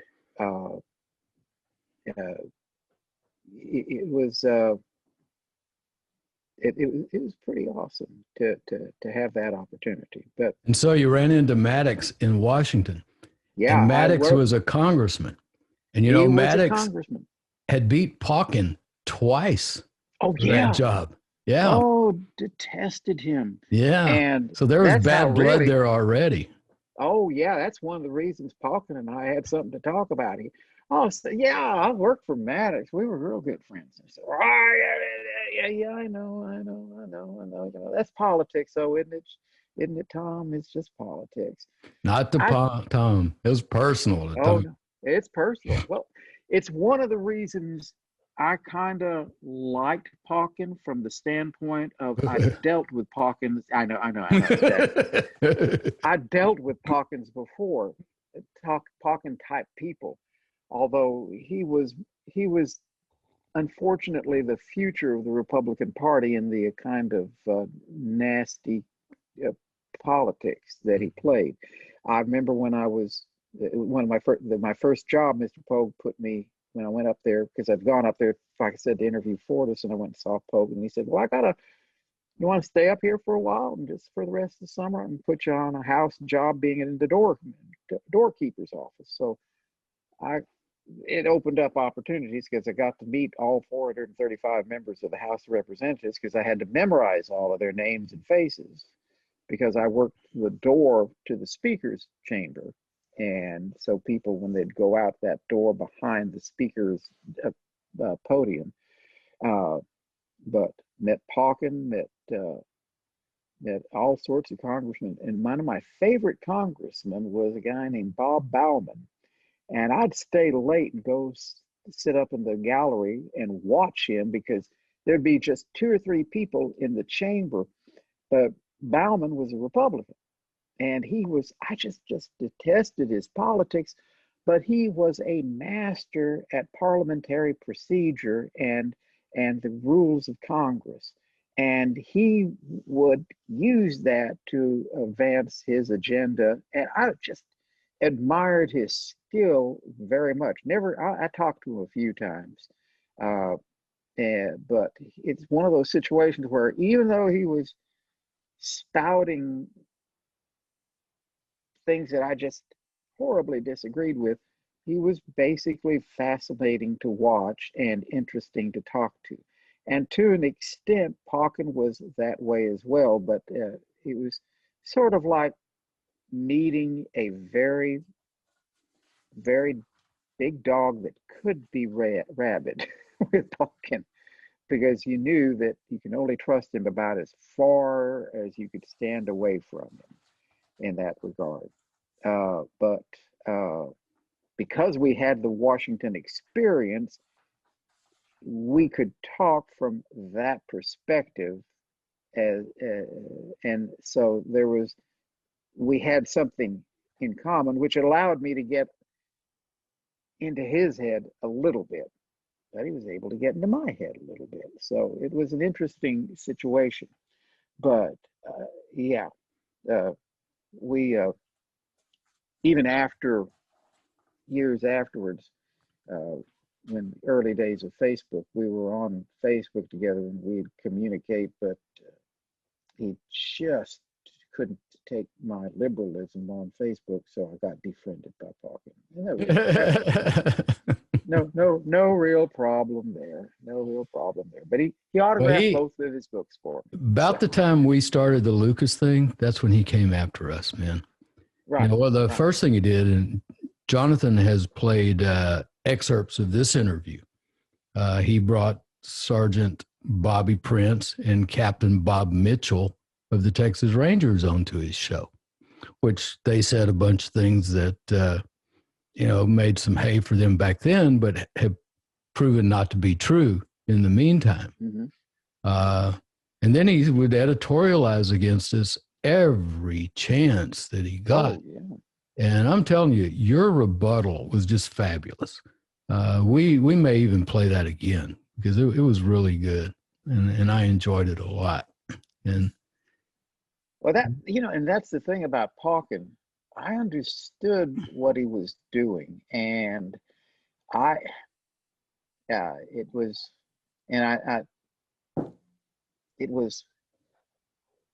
almost easy to he was a harbinger of Rush Limbaugh. I think he wanted to be a Rush Limbaugh. Yeah.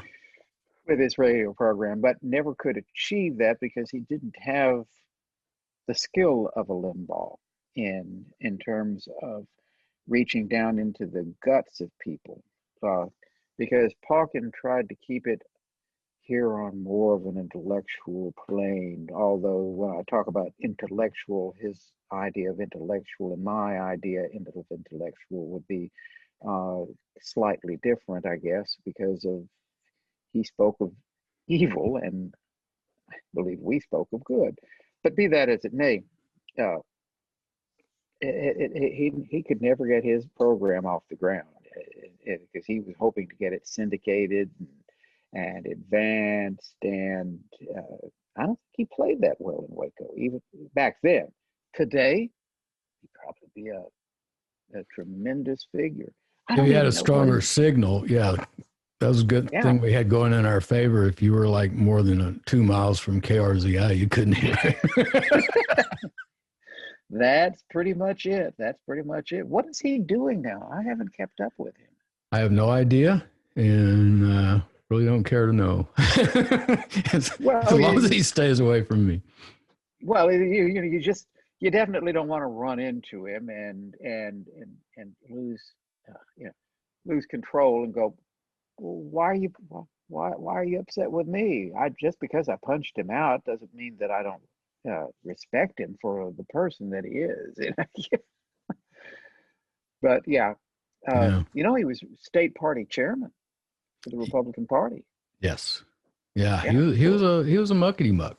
He was one of oh their yeah, high poo bars. Yeah. yeah, and he ain't poo-bahing anymore. No, I don't see him anywhere. anywhere. No, he and Karl Rove had a falling out, and had a Oh, falling, and the Bushes had a falling out, and oh, so he kind of was persona non gratis after all of that. Yeah, wow. What do yeah. now? I'm not familiar with that. What happened? That's in some of the books about Karl Rove. It's either Boy Genius or Machiavelli's Shadow, one of those. I'll have to Uh, pull my copy yeah. then. I missed that, or I And forgot and about I'm it. going to get you a copy of Doug Swanson's book. So don't buy it. Which one Jonathan is and that? I, Cult of Glory about the Texas Rangers. Oh, I've got a copy. I already Oh, you bought a do? copy. Yeah, Oh, yeah, okay. Well, I yeah. was It's going to good. send you one.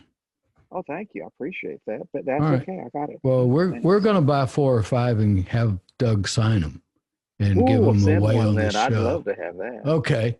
I'll get you a signed one. Help me remember Okay. that, John.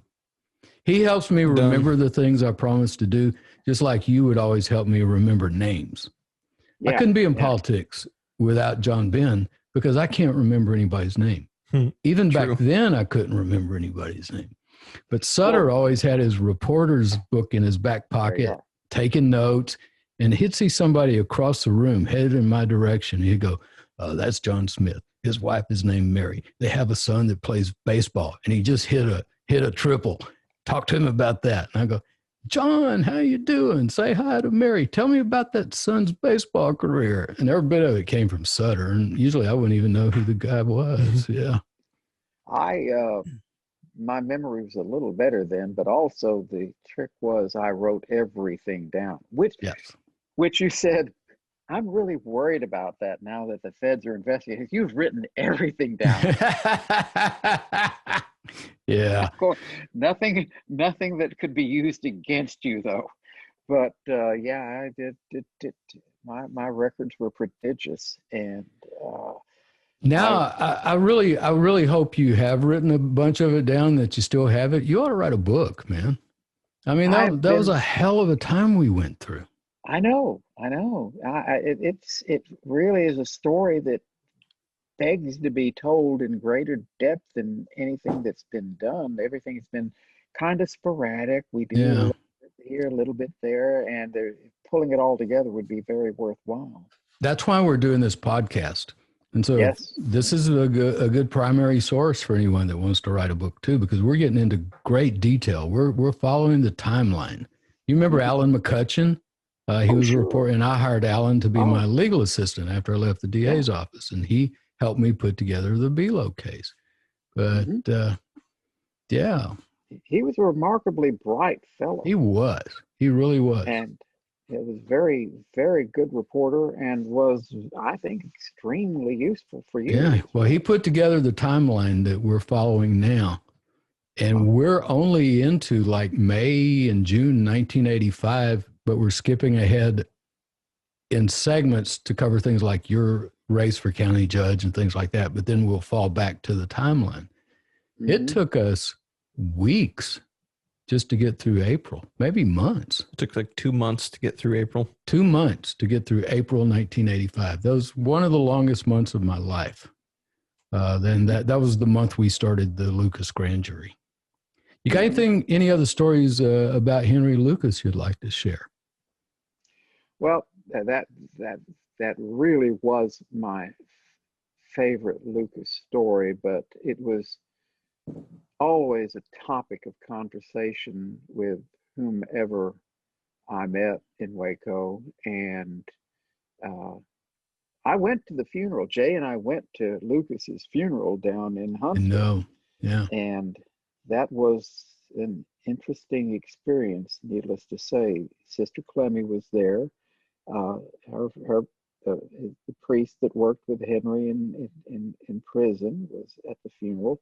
Uh, uh, just a smattering of people, Not many. I've seen and pictures of the funeral. I've seen you and Jay there in Clemmy, right, but there's just a right, handful of people there.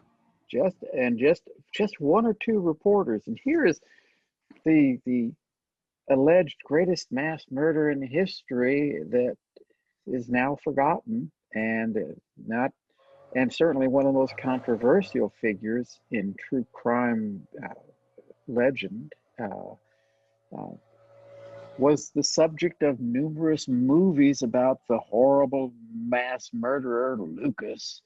Uh, Portrait of a Serial Killer, and then the book Hands of Death that Jim Boutwell wrote the foreword for. Oh, yes, Yeah. yes. Which Henry autographed for me, my copy of Hands of Death. No Henry kidding. autographed it and said, yeah, he said, because I was worried about my weight back then because I was terribly obese and having to fight that and all the time. And he wrote in, I hope you will achieve your happiness and losing that weight or something of that nature, which I thought was really sweet. Really sweet. Really sweet. Frankly, I kind of liked talking to Henry. He was folk. He was a sad puppy dog. He really was. It was a sad story. Sad story, without a doubt. One thing I'm going to do want to do on this program is encourage our listeners to go on the internet and Google "Blonde Since Rove Attacked a Friend of Mine." That's an article that Jay wrote, and it's still active on the internet. Oh, is it good? Oh, yeah. I mean, I've got a copy right here. I got off the internet just the other day. Yeah. It was already. There was a report. This woman, a woman started it up in the Northeast, and she had about 5 different writers across the country, and Jay was one of the regular contributors to it, and that's one of the articles that she wrote for Blonde Sense. Now that they fell apart, that early Facebook, or maybe it was a blog. It's a blog. Yeah. It's a blog. Yeah. And blogs kind of fell after Facebook came into power. Except for Bernie's blog. Man, she's got more readers than you can imagine. And she's pissing people off in Waco so bad that they're able to get it to where you cannot repost her blog onto Facebook. Yeah, she made a couple public officials here really upset, and they've been complaining to Facebook and throwing their weight around. They've even threatened her with an indictment out of Austin for exercising her First Amendment rights. Yeah, she didn't know it was against the law to publish the address of a public official, and she put the sheriff's address in her blog. She's since taken it out, but she had his address in there so people could drive by and look at all the new equipment he had out by his place, and she was just wondering how he could afford it. That's all. And so her blog is being blocked, but man, has she got the readers. It's incredible. Really? Oh, that's great. That's great. It's called I'm Mad Too Harry. Yeah. So anyway, Jay Sutter writes here, from Boy Genius, an excellent book on Rove. From a rowdy past as a young Republican in Richard Nixon's Washington to masterminding the defeat of Ann Richards, the popular governor of Texas, to his triumphs on the national stage, Karl Rove has taken no prisoners in his quest to elect his candidates and destroy his rivals. The FBI agent mentioned in Peter's post investigated every major popular Democratic office holder in the state who could whip Republicans. And that was Greg Rampton. Remember Greg Rampton, he led the search of my home, and he was involved with Bob Zane. And Greg Rampton was also involved with Ruby Ridge. Jerry Spence brought it out during the trial of Ruby Ridge that Greg Rampton had actually rearranged evidence before photographing it. Whoa, yeah. Yeah, he ended up having to admit that on the witness stand. Yeah. She goes on to say that Rove's first victim had been an ambitious Waco district attorney named Vic Fazell. But here, I like this. She's talked about, my husband worked for Vic, and he has been a personal friend for 20 years. And she says that John Ben took me on our first date over for Chinese food at the House of Chin restaurant. He told me that we were going to spend the rest of our lives together. Well, that's Mrs. Chin. That's the one that got subpoenaed to the grand jury. Yeah. And she goes on to talk about how you were the one who got 60 Minutes to come in and do their story on us. Do you remember how that happened? Well, I remember the long letter I wrote to them. Uh-huh. And you put it in an envelope and mailed it. And then later when we met the producer, his name was Jim Jackson. Okay. I'll take your word Roz for it. Carson. Jim Jackson and Roz Carson. I remember Roz. Yeah, she was really sweet. And the other one you said was Jim Jackson? Right. All right. It was Jim Jackson said that he was walking past the front desk and there was this big stack of mail and he was wondering what one of their next things was going to be. He said, I just kind of reached into the middle of it, pulled one out, took it to my office, and it was John Ben's letter.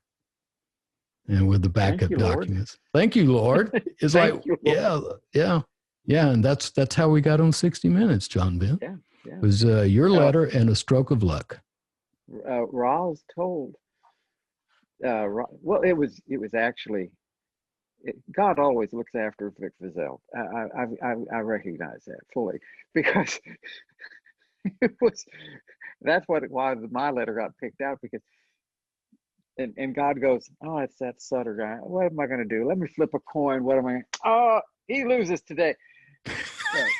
Roz told either Jay or Bernie, I think it was Jay, that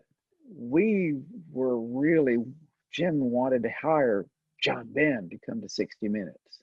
But we had big cutbacks at CBS. Otherwise, John Ben would be going because that letter just was awesome.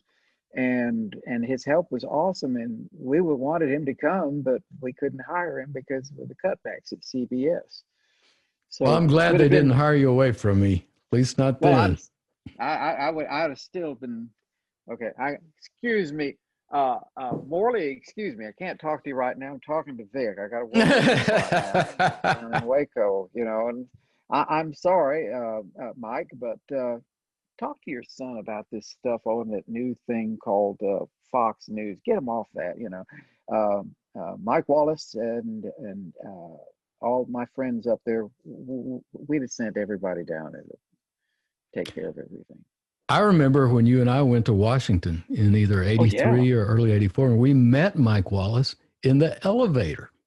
And he was having some kind of temper tantrum because somebody had not let him into the office. And then he was just really going crazy and complaining and griping. And then he calmed himself down and we were looking at him and he introduced himself to us like we didn't know who he was. But that was really sweet. And that was the same day we went over to visit with Lloyd Benson. Senator Benson. Right. I've still got that photo that you took of me and Benson together. It's hanging in our break room. Yeah. Yeah, and you took a picture of me and Benson. I did. Yes, I did. I still have mine. Up somewhere. Now, the last paragraph of her article, and this is the one that you kind of brought up before. Oh, excuse me. Save that last paragraph. But another thing, not my favorite memory, but one of the most stark memories of that Washington visit, we were in Old Town Alexandria, which was one of my haunts back when I was in Washington. And we were crossing a street, and this guy ran a light, nearly ran us over. He nearly ran over the curb. Yeah. I know. He almost hit you. And I know. And I banged on his back fender. He really and jumped out of the car. And came up, well, you little son of a you hit my car. And I said, you nearly ran over me. And you get, this was a big guy. He shoved you. I remember he shoved you. Yeah. And Vic said, hey, come on, let's all settle down. And he got back in the car and drove off and said, Sutter, could you pick on somebody smaller next time? Yes. I didn't want to get into a fight. God damn. I didn't either. And that guy was big, but I had to step between you because he was ready to go to town on you, Sutter. Yeah. And all you had done is kind of slapped the side of his van as he almost ran over your toe. Yeah. I recall that. Yeah. Well, if he'd have beaten me up, we'd have had the license plate and we could have sued the crap out of him. I would think he's probably judgment proof from what I recall. For our listeners, judgment proof means you don't have any money. Why sue him? You just have to hang that judgment on the wall. Well, frame it. it would be, as I wheeled over to it, look at my judgment. Wheel back to my desk. Anyway, excuse me, I didn't mean to interrupt, but I just. Oh, no, that's a good story. I like that Yes. story. Yeah. Jay ends the article with this, talking about the Lucas situation. She says, no one was fired for the Lucas matter. Not one person had to answer for their hoax. Not one prosecutor or investigator was reprimanded. No investigation by a government official other than the district attorney and Texas Attorney General has been done. And she wrote this, well, it was after Boy Genius came out, so it wasn't that long ago. Yeah. 10 years ago, something like that. Right, yeah. And what is also remarkable, but predictable, I suppose, is not a single district attorney has ever tried to reopen a case in their jurisdiction where Lucas cleared cases after it became obvious that he was lying about it. Mm-hmm. Because they saw what happened to Vic Fizell. Mm-hmm. Jim Adams got what he wanted. Mm-hmm. Even though he couldn't get you in jail, he got the rest of the state and every district attorney where this happened, where Lucas had come in and confessed falsely to crimes that he did not commit in order to clear cases that either couldn't be solved or the Rangers didn't want solved. Right. They didn't want, and they did not want the truth coming out. They did not want it coming out. And had it not been for them saving the DNA off of Rita Salazar, her case would have never been solved. And that was the one I dug my heels in about. She and her boyfriend had been kidnapped down near Round Rock. They had run out of gas. He was killed there, and she was brought up and shot in Hewitt and dumped on the side of the highway in Hewitt. So McLennan County had jurisdiction. And I remember reading that confession and going, no way, man, no way. Then later, after we got into it, we found out there were actually 3 confessions. Henry confessed that he did it. In Florida, Otis Toole confessed that he did it. And then later, Henry confessed that he and Otis both did it, along with Frank and Becky Powell, who were little kids. And we were able to get Frank and Becky Powell's school records and prove they were in school that day. You know, don't forget, I confessed to it at one point. I mean, it was on a roll. I decided might as well get in on Might this. as well. Yeah. So we get some free milkshakes out of it at least. Yeah. Precisely. With all of At those least. added additions that the Rangers put into my milkshake. Get you a little stamp card every 3 confessions, gets you a strawberry. Strawberry That's milkshake right. with a side of Thorazine. That Thorazine really adds to it. It's better than the malted milk that you put in. Yeah. It gives it a kick. It do. It certainly does. Anyway, I'm sorry I didn't interrupted you there. Oh, we're just chit-chatting now, man. I've already covered everything I need to cover with you, unless you can think of something.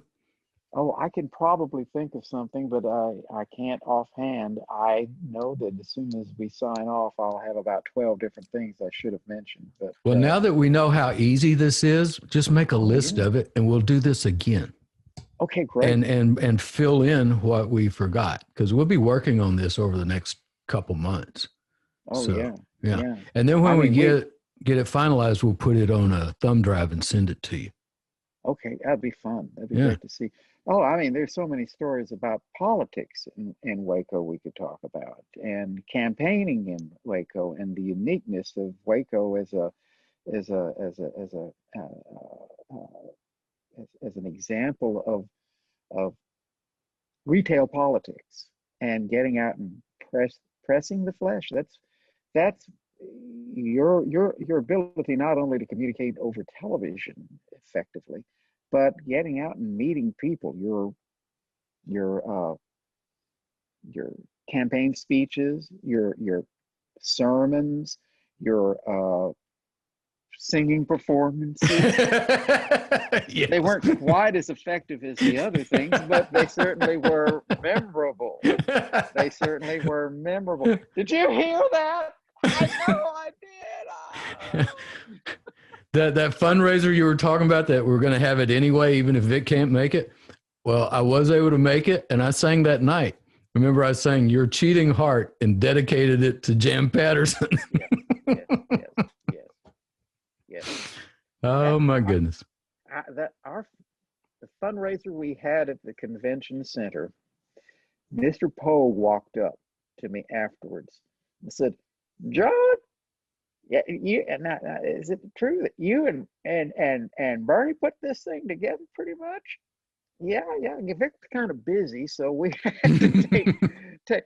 Said, "I've never seen anything like this in McLennan County in my entire history. This was great. I'm just impressed as all hell." I said, "Well, Mr. Polk, that is an honor to hear, because we're very proud of what we did tonight, but it's just an outpouring of how people felt. And if you're going to be any place, and as long as you didn't hate Vic Fazell, this was the place to be."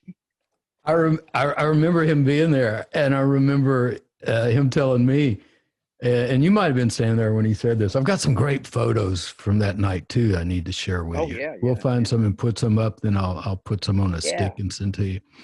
But he said to me, he said, and I can't imitate him like you can. He said, it's just from years and years.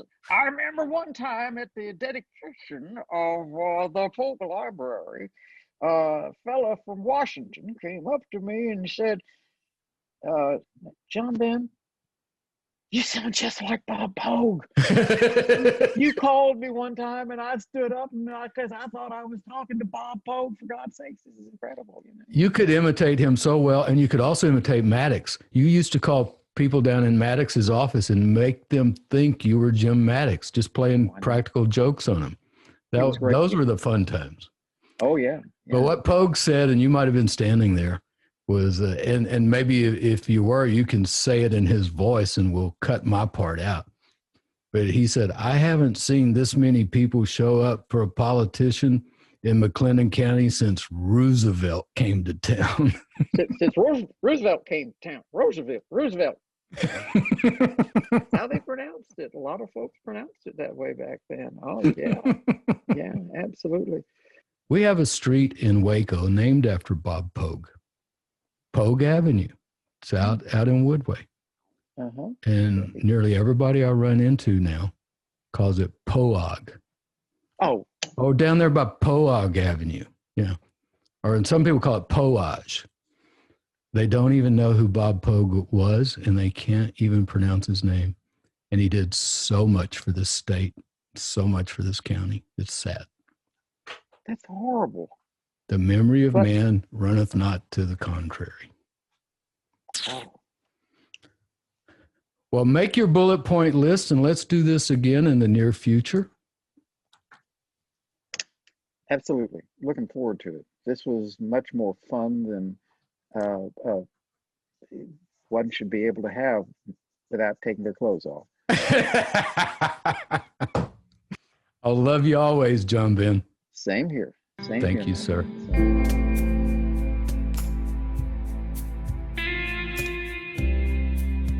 Vic Fazell, considered a Texas legend by many.